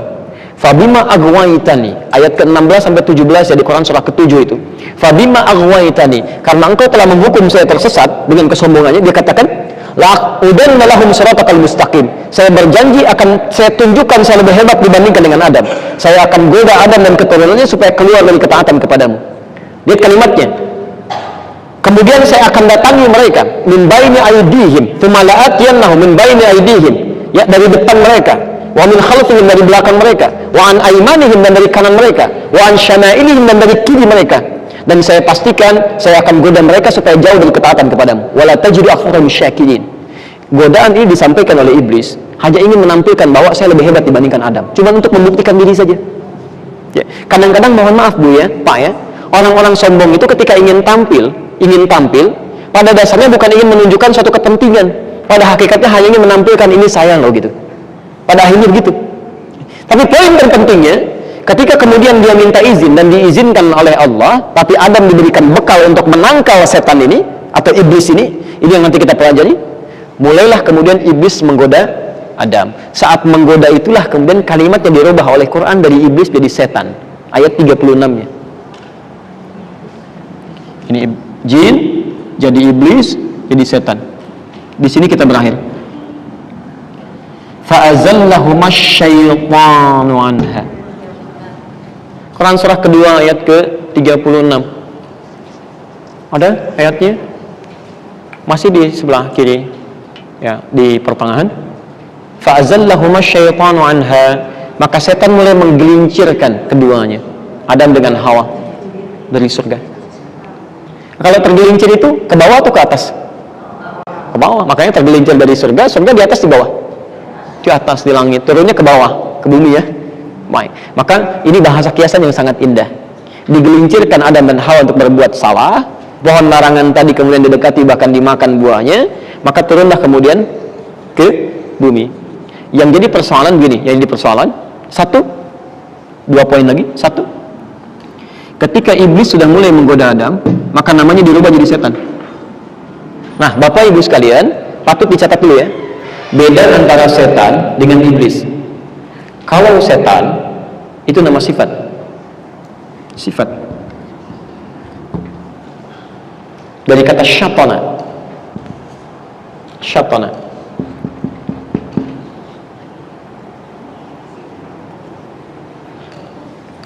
Sifat. Syatana itu yang menjauhkan dari rahmat Allah, yang menjauhkan dari kebaikan dari rahmat Allah, itu syatana. Kalau melekat pada satu makhluk atau satu benda, maka makhluknya disebut dengan setan. Syatana sifatnya. Jadi ketika iblis tadi belum mengajak Adam, itu namanya masih iblis, sombong untuk dirinya. Tapi ketika mulai mengajak Adam untuk menjauh dari rahmat Allah, sifat syatana muncul dalam dirinya. Ketika melekat pada dirinya, maka berubah namanya oleh Quran dari iblis menjadi setan. Setan artinya mulai ngajak Adam, ngajak orang lain untuk menjauh dari rahmat Allah. Awas, ini kalimat netral. Kalimat netral. Nah, nanti iblis sudah berjanji dalam Al-Quran, saya akan menggoda anak cucu Adam, menjauhkan mereka dari rahmat Allah. Artinya apa?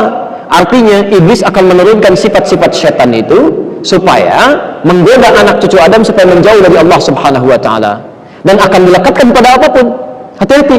Misal, mohon maaf ya, nanti ada yang tidak tampak iblis sendiri. Ya. Dari kalangan apa tadi? Masih ingat? Iblis dari kalangan apa? Jin, ya. Berarti nanti ada setan dari kalangan jin yang tidak nampak dalam pandangan kita. Ibu pernah ada perasaan dalam diri kita, ada was-was, ada ajakan jangan sholat, tunda dulu. Itu setan dari kalangan jin yang tak nampak. Tapi juga nanti ada yang sifatnya bisa kelihatan oleh kita. Ya, bisa dari benda handphone, sudah mulai malas untuk menjadikan kita menulis yang baik-baik. Sudah lihat gambar-gambar yang tidak bagus, bikin status yang tidak elok, muncul ria dalam kehidupan, padahal sedang taklim, ciklik. Suasana taklim hari ini, semoga mendapatkan ridho Allah. Itu ria habis ya, dan macam-macam. Ya, hati-hati, bisa muncul pada orang. Manusia kan ins, jamaknya nas, makanya diminta berlindung oleh Allah dari setan. Bisa yang nampak, bisa yang tidak. Masih ingat tadi di awal lawan dari jin apa? Ada orang cepat ingat, lambat lupa. Cepat ingat, cepat lupa. Lambat ingat, lambat lupa. Lambat ingat, cepat lupa. Baik, lawan jin itu ins. Ins. Baik. Begitu jinnya dijamakkan jadi jinnah, insnya dijamakkan jadi nas. Coba kita berlindung kepada Allah di surat 114. Qul a'udzu birabbin nas, malikin ilahin nas, min syarril waswasil khannas, dari buruknya pengaruh setan yang meresapkan dalam jiwa. Alladzi waswisu fi sudurin nas, yang memberikan waswas ke dalam relung jiwa. Maaf, minal jinnati wan. Berarti iblis pun itu bisa melekatkan sifat setan pada manusia. Dan Anda akan temukan manusia-manusia yang mengajak orang lain jauh dari ketaatan kepada Allah. Mau sholat, tiba-tiba diajak olahraga. Mau ibadah, diajak nonton bola, macam-macam. Ya, mau zikir, diajak nonton konser, macam-macam. Banyak sifatnya, banyak keadaannya. Harus kita kenali. Kalau Anda tidak mengenali itu, sulit kita menjauhinya. Tiba-tiba ibu sedang tahajud, ada panggilan dari ruang tengah. Mama, gitu kan? Masya Allah. Begitu ibu muncul, kenapa Pak? Kopi, sini temenin Papa nonton bola. Ini kan? Tayyib, Masya Allah, pertengahan malam. Jadi saat papa mengajak mama untuk nonton saat sedang sholat itu, papa sedang menjadi, bukan saya yang bilang, baik, sifat sedang dilekatkan di situ. TV juga begitu, semuanya bisa berubah. Nah, karena itu sekarang mari kita ambil sumpah setan yang disebutkan dalam Al-Quran di Quran surah keempat ayat 116 sampai dengan 119.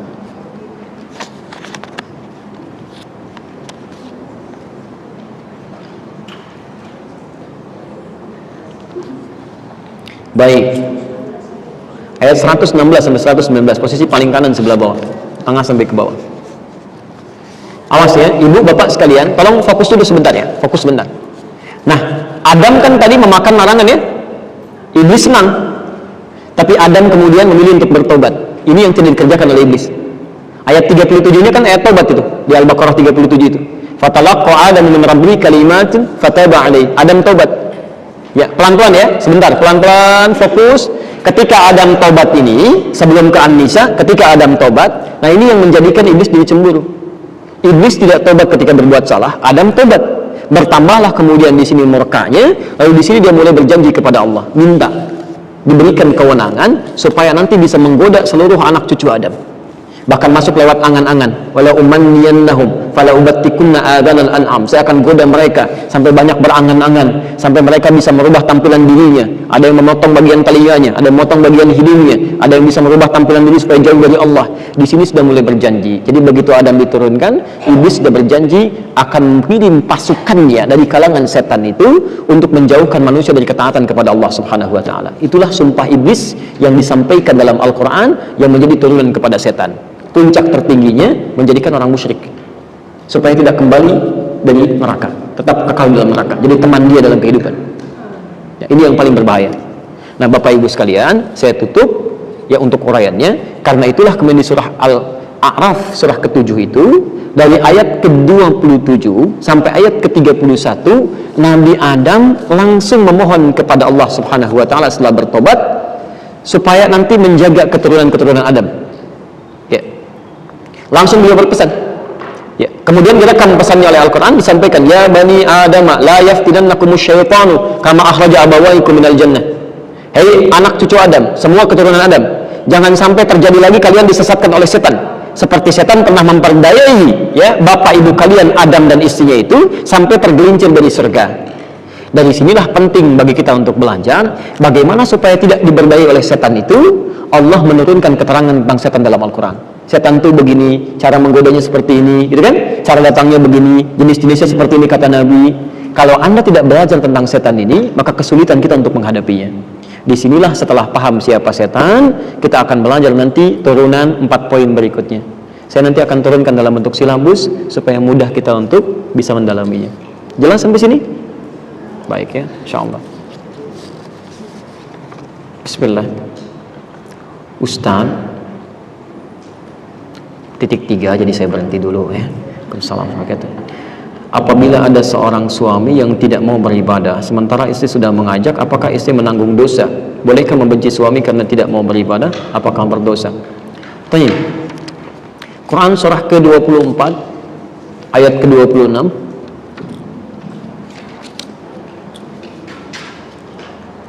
Kemudian Quran surah ke-16 ayat 125. Sudah? Quran surah ke-24 ayat 26. Kemudian Quran surah ke-16 An-Nahl ayat 125. Sudah? Kemudian Quran surah ke-4 An-Nisa lagi.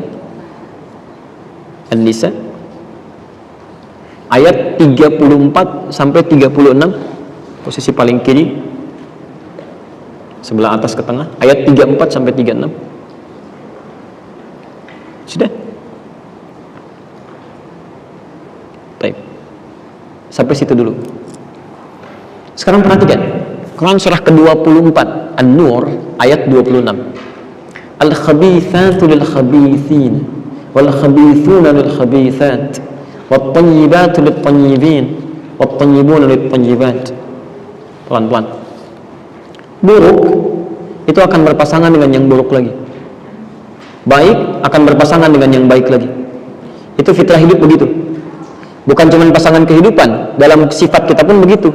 Kalau bapak ibu suka bergaul dengan yang tidak baik, ya sehingga muncul kosakata yang jelek, maka kosakata yang jelek ini akan menutup yang baik-baik, sehingga ketika akan bicara sulit menemukan kata-kata yang baik, karena lisannya sudah terbiasa berbuat yang kotor, berkata yang kotor. Anda biasa melihat yang baik-baik, maka mata kita tidak akan terbiasa melihat yang jelek, tidak akan terbiasa. Nah, kalau ibu orang baik, ibu akan dipasangkan lalu dengan yang baik-baik lagi. Cuman tidak selamanya perjalanan baik itu akan terus berjalan dengan baik, akan ada ujian-ujian kehidupan yang mungkin bisa merubah perilaku itu.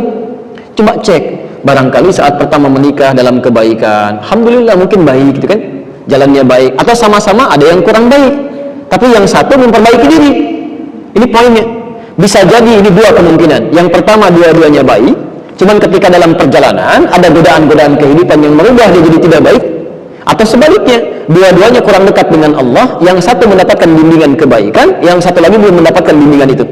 Ya. Yang perlu dicatat, jika salah satu pasangan sudah disampaikan oleh Allah dengan pasangan yang lainnya sebagai pasangan dalam hidupnya, pertama Allah sudah memberikan ujian kehidupan pada dirinya. Itu yang terbaik yang diterima pada awalnya. Apakah Asiyah memilih untuk dipasangkan pada Firaun? Tidak. Tapi ternyata rumah surganya itu ada di Firaun.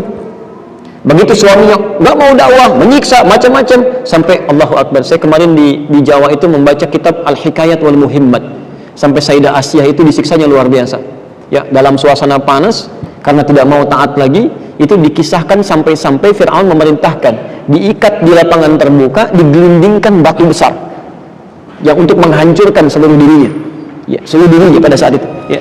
Dalam keadaan itulah kemudian hal yang luar biasa itu, maka bermohon kepada Allah. Ya Allah, saya ridha walaupun harus diwafatkan sekarang, tapi mohon ganti semua ini dengan dibangunkan rumah di surga. Sampai kemudian diabadikan dalam Al-Quran itu, Rabbi ibnili baitan fil jannah, ya, wa najini min fir'aun. Ya Allah, bangunkan bagi saya satu rumah di surga dan selamatkan saya dari keburukan Firaun. Maka diwafatkan seketika, dan batu yang menggelinding itu tidak sampai membuat beliau menderita. Karena seseorang kalau sudah diwafatkan kan tidak ada rasa lagi dan sebagainya. Dan kemudian diberikan surga. Anda bisa perhatikan, suami dalam seburuk seperti Firaun, ya, kemudian tidak bisa memilih Asiyah untuk mendapatkan seperti itu. Asalnya istrinya belum dapat hidayah. Ketika sudah mendapat hidayah, istrinya jadi baik. Itu berdakwah terus, berdakwah pada suami, suami jadi buruk dan sebagainya. Apa kemudian yang terjadi? Ternyata sifat keburukan-keburukan yang ada pada suami itu menjadi bagian dari dakwah untuk istrinya. Ada pahala di situ. Pahala untuk mengajak, pahala pada kebaikan dan sebagainya. Karena ibu nggak bisa milih kan, ibu bisa berikhtiar dari awal. Ya, saya ingin pasangan yang begini, tapi kemudian Anda pilih itu juga. Dan Allah kemudian tetapkan, itu takdir yang dijalani. Kalau melihat pasangan kemudian ada yang tidak sesuai dalam kebaikan, pertama kali jangan dicela. Jangan dicela. Tapi berusaha untuk merubah itu pada kebaikan. Caranya bagaimana? Caranya pertama dengan mendoakan dulu. Berdoa dulu, jangan langsung diajak. Ingat, pemimpin siapa di rumah tangga? Suami. Apa sifat utama pemimpin itu? Sifat yang paling dominan. Apalagi? Ya egois, sombong, apalagi Pak? Ayo Ibu, Masya Allah, ayo keluarkan hari ini. Bukan, sifat utama suami, sifat pemimpin yang paling dominan itu tidak mau dipimpin. Itu sifat pemimpin yang paling dominan. Hanya menerima usulan, tidak menerima saran. Ya. Makanya kadang-kadang ibu suka keliru kalau ingin ngajak suami, jangan memberi saran, berikan usulan. Karena jiwa kepemimpinannya biasanya mendorong dia untuk tidak menerima saran, itu selalu ingin lebih tinggi itu. Biasanya begitu, maka masuk lewat usulan-usulan, masuk dengan kelembutan. Ya, ada seorang di Bekasi itu ada seorang ibu ya, bermasalah dengan suami, cuman gara-gara persoalan mau sujud, suaminya turun pakai lutut duluan, istrinya belajar pakai telapak tangan. Begitu suami pulang ke rumah, ya karena agak malam, kemudian tidak sempat ke masjid, sholat di rumah. Istrinya melihat, begitu turun pakai lutut duluan. Begitu selesai, tidak tanya pembukaan, tidak macam-macam, langsung mengatakan, Papa sholatnya tidak sesuai sunnah. Dud, suaminya kan, kenapa mah? Harusnya pakai telapak tangan dulu turunnya, bukan pakai lutut. Ya suami naik, mama yang tidak baca hadis. Padahal dua-duanya nggak baca. Tidak baca, besoknya ketemu dengan saya suaminya. Padahal itu berada di kitab yang sama. Cuma beda dua nomor. Yang pakai lutut pakai di nomor hadis 838 di Abu Daud dari Wa'il bin Hujur, yang pakai telapak tangan nomor hadis 840 dari Abu Hurairah. Cuma beda dua nomor. Satu sebelah kanan paling bawah, satu sebelah kiri paling atas. Ibnu Qayyim al-Jauziyah memilih menggunakan lututnya, Syekh Al-Albani menggunakan telapak tangannya. Dua-duanya boleh. Dua-duanya boleh. Dipakai lutut, pakai telapak tangan, gak ada masalah. Yang masalah pakai kepala duluan. Ini belum apa-apa udah ramai di situ. Nah, tapi poinnya adalah masuk lewat jalur yang keliru. Jadi kalau ada sesuatu yang salah, bagaimana cara masuknya? Quran surah 16 ayat 125 tadi. Ud'u ila sabili rabbika bil hikmah. Ajaklah ke jalan Tuhanmu dengan hikmah. Dengan hikmah. Ya, sejelek-jeleknya sifat buruk ini ya pasangan sendiri. Ya, yang dalam hidup dialami. Ya, maka dari situ barangkali surganya ada di situ. Ajak dulu pada kebaikan. Ya, caranya bagaimana? Hikmah itu sesuatu yang bijak, yang lembut. Kalau kelihatan keras, lembutkan dulu. Bagaimana cara melembutkannya? Kita tidak bisa menguasai hati orang, tapi kita bisa memohon kepada pemilik hati untuk merubah sifat hatinya. Maka berdoalah kepada Allah seperti Nabi Muhammad berdoa untuk Umar bin Khattab. Ya Allah, mohon ya Allah, Engkau jadikan dia pasangan hidup saya. Engkau yang paling paham tentang hikmah kehidupannya. Engkau yang paling memahami tentang kelebihannya untuk diri saya pribadi. Maka mohon ya Allah, lembutkan keadaan hatinya, bimbing dia, dekatkan dia kepadamu, bangunmu malam, tunaikan tahajud, mohonkan kepada Allah. Masa dari setiap malam tidak ada sesuatu yang nyantol, kan? Dari situ pelan-pelan bersikap, berubah dalam kebaikan, ajak dengan lembut, kan? Pelan-pelan. Demi Allah saya katakan, insya Allah ada perubahan di situ. Cek lagi. Makanya turun ayat, kemungkinan itu terjadi kalau bukan karena kesalahan komunikasi, kalau bukan karena sikap, kalau bukan karena pergaulan. Di Quran surah keempat ayat 34. Maka caranya, kalau dia berniat berubah dengan baik, nanti Allah berikan taufik. Ayat 35-36-nya. In yurida islaha, kalau satu di antara keduanya ini atau kedua-duanya ingin merubah diri, yuwaffiqillahu bainahuma, pasti Allah berikan taufik itu. Ya. Tapi kalau salah satunya tidak berubah, maka hukum Allah yang lain bisa diterapkan. Ya. Apa di antaranya? Maaf, kalau cuma tidak menzalimi diri, baru sebatas biasa muncul sifat kurang baik, dakwah masih ada. Tapi kalau sudah sifatnya kurang baik, bisa membahayakan terhadap diri dan agama. Misal, kalau tingkatannya masih rendah, bisa kemudian seperti yang dilakukan Rasulullah terhadap Sayyidah Aisyah. Ini bukan karena Aisyah buruk, tapi ada isu yang datang, yang dengan isu ini bisa menjadikan kehidupan rumah tangga tidak harmonis. Padahal Aisyah tidak salah.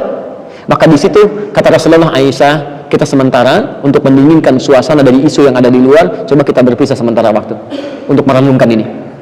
Ya, dari mulai pisah tempat tidur, dari mulai pisah tempat tinggal dulu sementara waktu untuk merenung dari situ. Ada kaidah-kaidah yang kemudian disampaikan. Kecuali kalau mohon maaf ya, keadaan ini menjadikan kemudian istri dilarang untuk ibadah sama sekali. Gak boleh pakai hijab, gak boleh sholat, gak boleh macam-macam, dan bahkan mohon maaf bisa melukai secara fisik. Maka hukum pernikahannya menjadi fasakh. Fasakh di sini dipisahkan oleh hakim. Dan terjadi khulu. Khulu itu pengajuan perpisahan yang disampaikan dari perempuan kepada hakim dengan mengembalikan maharnya. Itu pun syaratnya tidak boleh sembarangan, sangat ketat sekali. Jikalau membahayakan dalam kehidupan agama atau membahayakan secara fisik.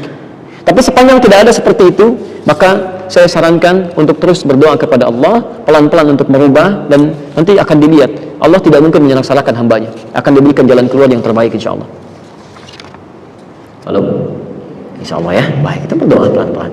Malam bangun, udah tahajud, minta sama Allah, nangis pelan di sampingnya. Baik ya? Kenapa kamu menangis? Insya Allah air mata ini bisa melembutkan hati kita semua, Pak ya. Kalau tidak di sini bisa di surga. Ah, biasa aja kali. Ya, nggak apa-apa. Besok bangun lagi, nggak apa-apa. Nggak apa-apa. Ya. Jangan dibalas. Soleh amat kamu, si amat aja nggak begitu. Ya itu kan si amat, Pak, bukan mama. Nggak usah lah, itu kebanyakan jawabannya. Baik. Bolehkah untuk mengisi waktu di rumah mendengar ceramah murattal dari YouTube sambil santai tiduran pakai menyalahi sunnah? Tidak boleh, silakan. Ya, apakah ini menyalahi sunnah? Sunnahnya adalah mengerjakan ibadah, mengisi dengan kebaikan. Sunnahnya zikir. Quran surah ketiga ayat 191. Alladzina yadhkurunallaha qiyaman wa qu'udan wa 'ala junubihim.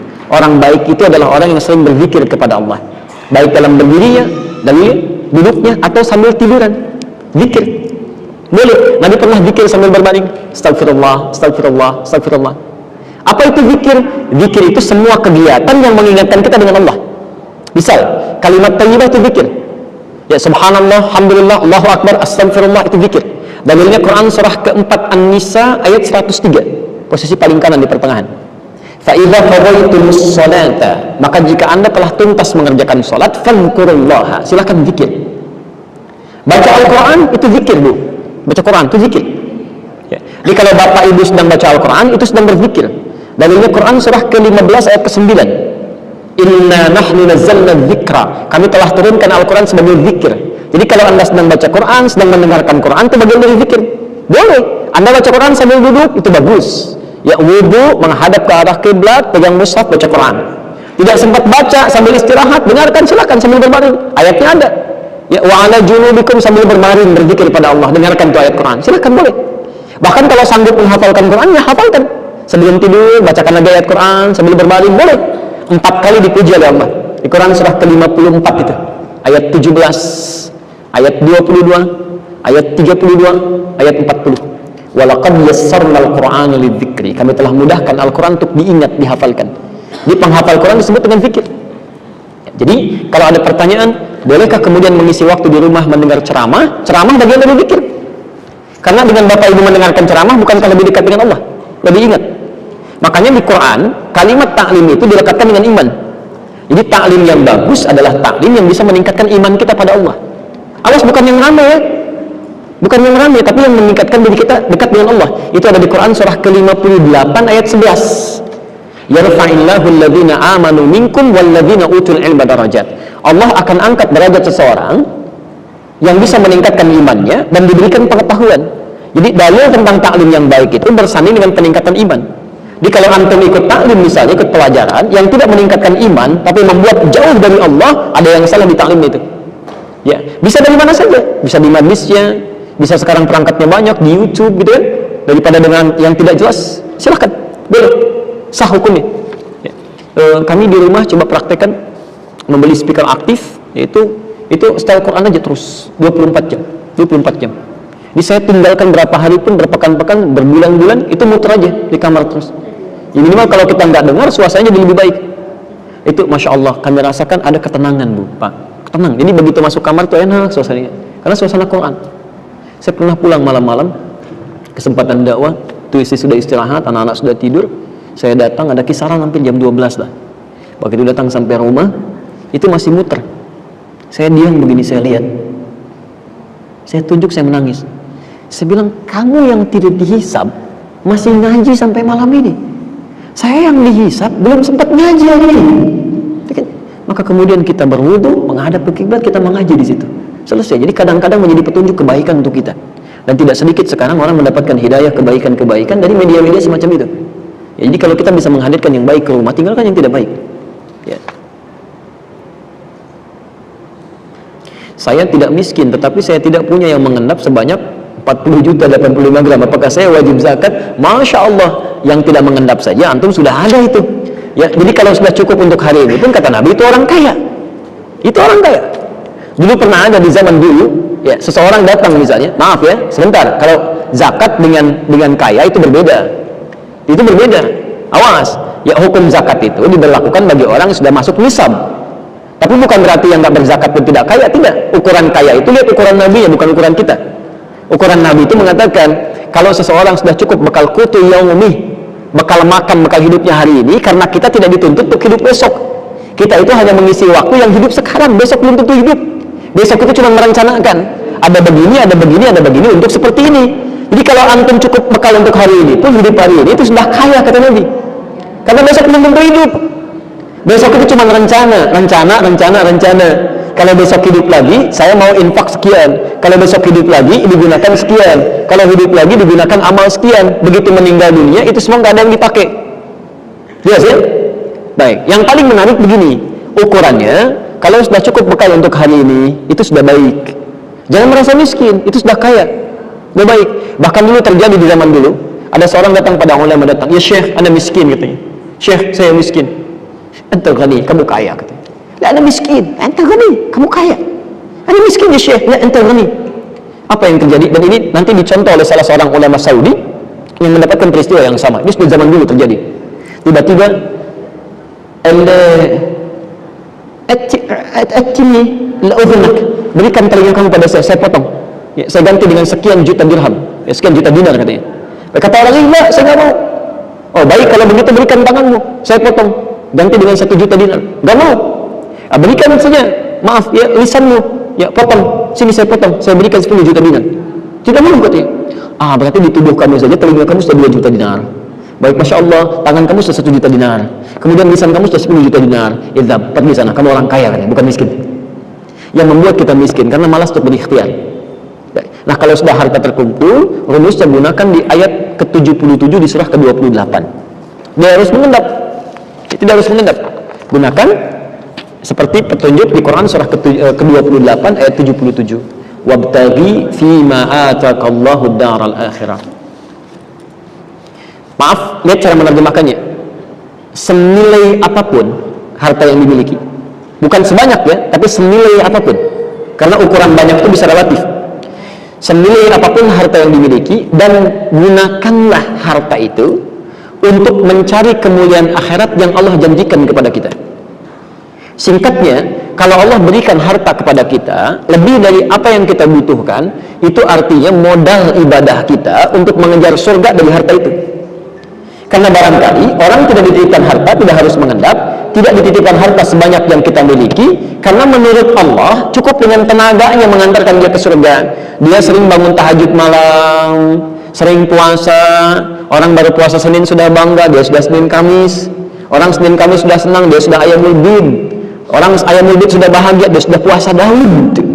Sehari puasa, sehari 3. Masya Allah, ini orang puasa Daud, dia malah berpikir, saya juga sholat Daud, subuh sholat, duhur tidak, asar sholat, maghrib tidak.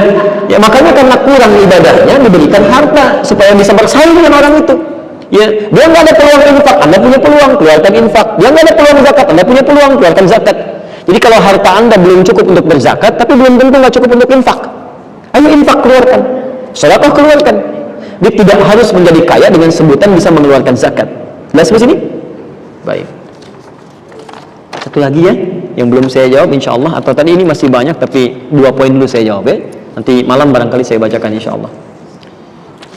Nah, ini dulu, maaf saya putar.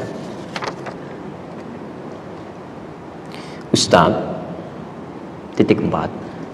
Tolong dijelasin kenapa orang yang mau meninggal dan sudah meninggal umumnya yang takziah membaca surah Yasin. Pertama, apa itu takziah dulu? Apa itu takziah? Apalagi? Baik, ada sebagian mengartikan takziah itu melayat ya. Takziah itu berasal dari kata azza, bukan melayat. Dari kata azza asalnya. Azza ya'izzu, izzatan, ta'ziyatan.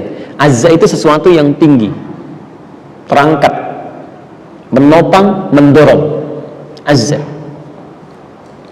Kalau ditambah dengan tak depannya, ujungnya ditambah ya menjadi takziah, itu huruf taknya menunjukkan makna usaha yang serius.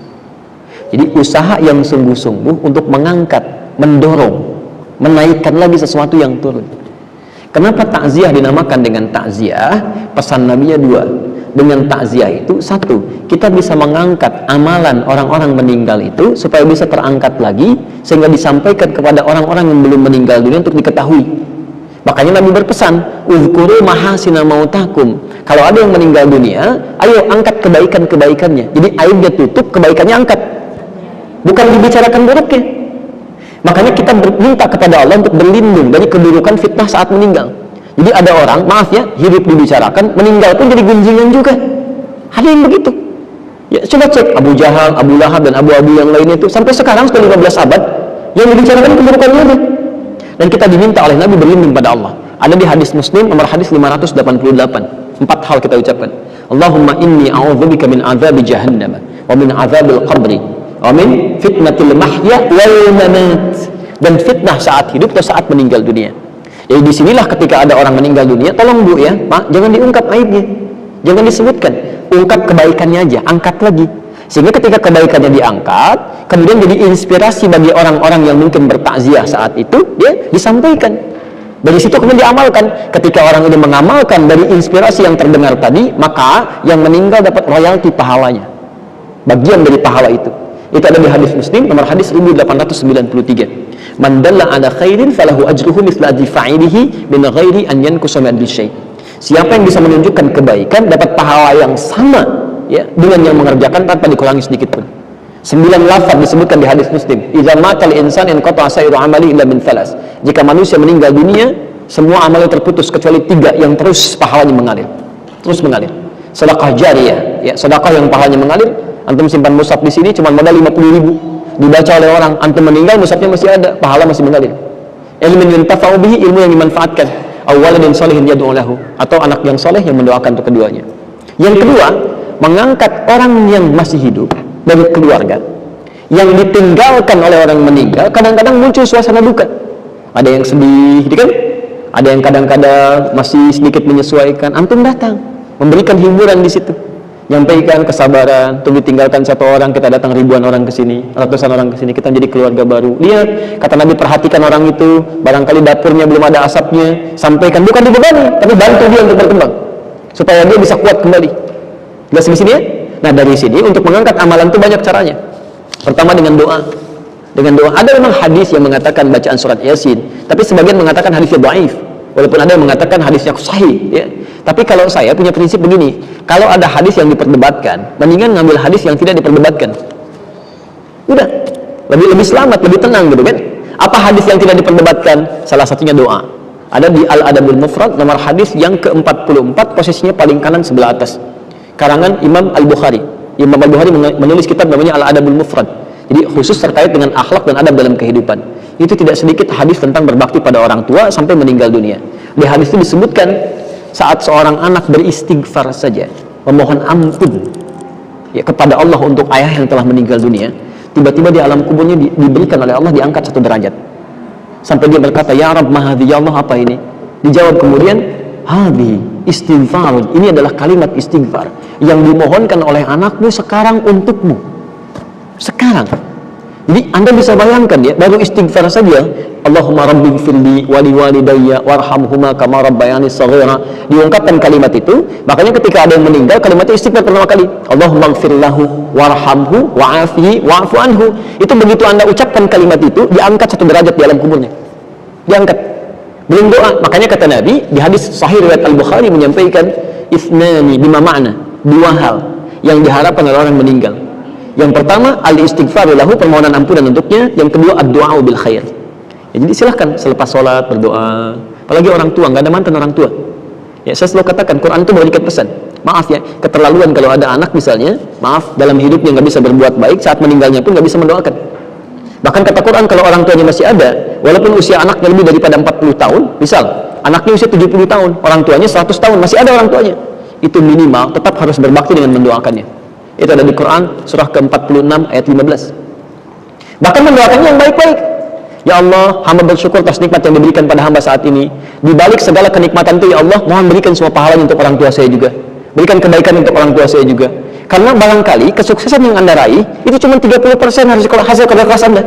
30%. 70% yang mungkin orang tua yang menangis dulu, ibu yang sambil tahajud nangis, bapak yang sambil mencangkul di sawah dengan peluh keringatnya berdoa, ya Allah, anak saya jangan sampai begini, ya Allah, 1 singkong dibagi 16 orang, mohon jadikan dia lebih baik daripada saya, berikan kenikmatan dalam hidupnya. Itu yang menjadikan Sayyidah Hajar bolak-balik Safa Marwah, yang mendapatkan airnya anaknya, tapi yang kerja keras kan ibunya. Maka dari situ adabnya sebenarnya doakan. Sudah hidup gak bisa memberikan senyuman, sudah meninggal gak bisa mendoakan juga. Dan Anda mengakui sebagai bagian orang tua gitu ya, itu tidak tepat. Dan doanya yang baik-baik ya, begitu masuk rumah sakit minta kesembuhan, minta kebaikan, bukan dibalik. Orang tua saat anaknya masih kecil, dia sakit sampai mempertaruhkan nyawa kan. Ya Allah, kalau bisa saya saja ya Allah, kalau bisa ya Allah, tolong berikan kesempatan hidup. Ini kenapa jadi terbalik? Orang tua di rumah sakit, ya Allah, lebih cepat juga lebih baik, tidak apa-apa ya Allah, saya riba. Itu salah. Ya, ambil yang baik. Kita cukupkan dulu ya. Nanti yang lain mungkin sore saya jawab. Insya Allah jam 6:30 kita ada AKS Al-Quran Sunnah Solution yang tersambung dengan Akhyar TV ya. Kita live nanti insya Allah dan bisa interaktif. Jadi kalau ada pertanyaan yang bisa disampaikan via line telepon, jadi silakan bisa dihubungi saja. Dan mudah-mudahan Allah memberikan kebaikan-kebaikan. Kalau malam tidak terbacakan, atau pertemuan selanjutnya insya Allah saya sampaikan kembali. Kita mudah-mudahan bisa diberi izin untuk Kamis ya, untuk di sini insya Allah. Baik. Sekira itu ibu dan bapak sekalian, saya mohon izin, saya sholat asar masih ada sekitar 25 menit. Saya mungkin tidak di sini, ada di tempat lain ya. Mudah-mudahan satu saat nanti bisa juga bersama-sama sholat asar di sini. Terima kasih. Subhanakallahumma wa bihamdika asyhadu an la ilaha illa anta astaghfiruka wa atubu ilaik. Wa akhiru da'wana alhamdulillahirabbil alamin. Assalamualaikum warahmatullahi wabarakatuh.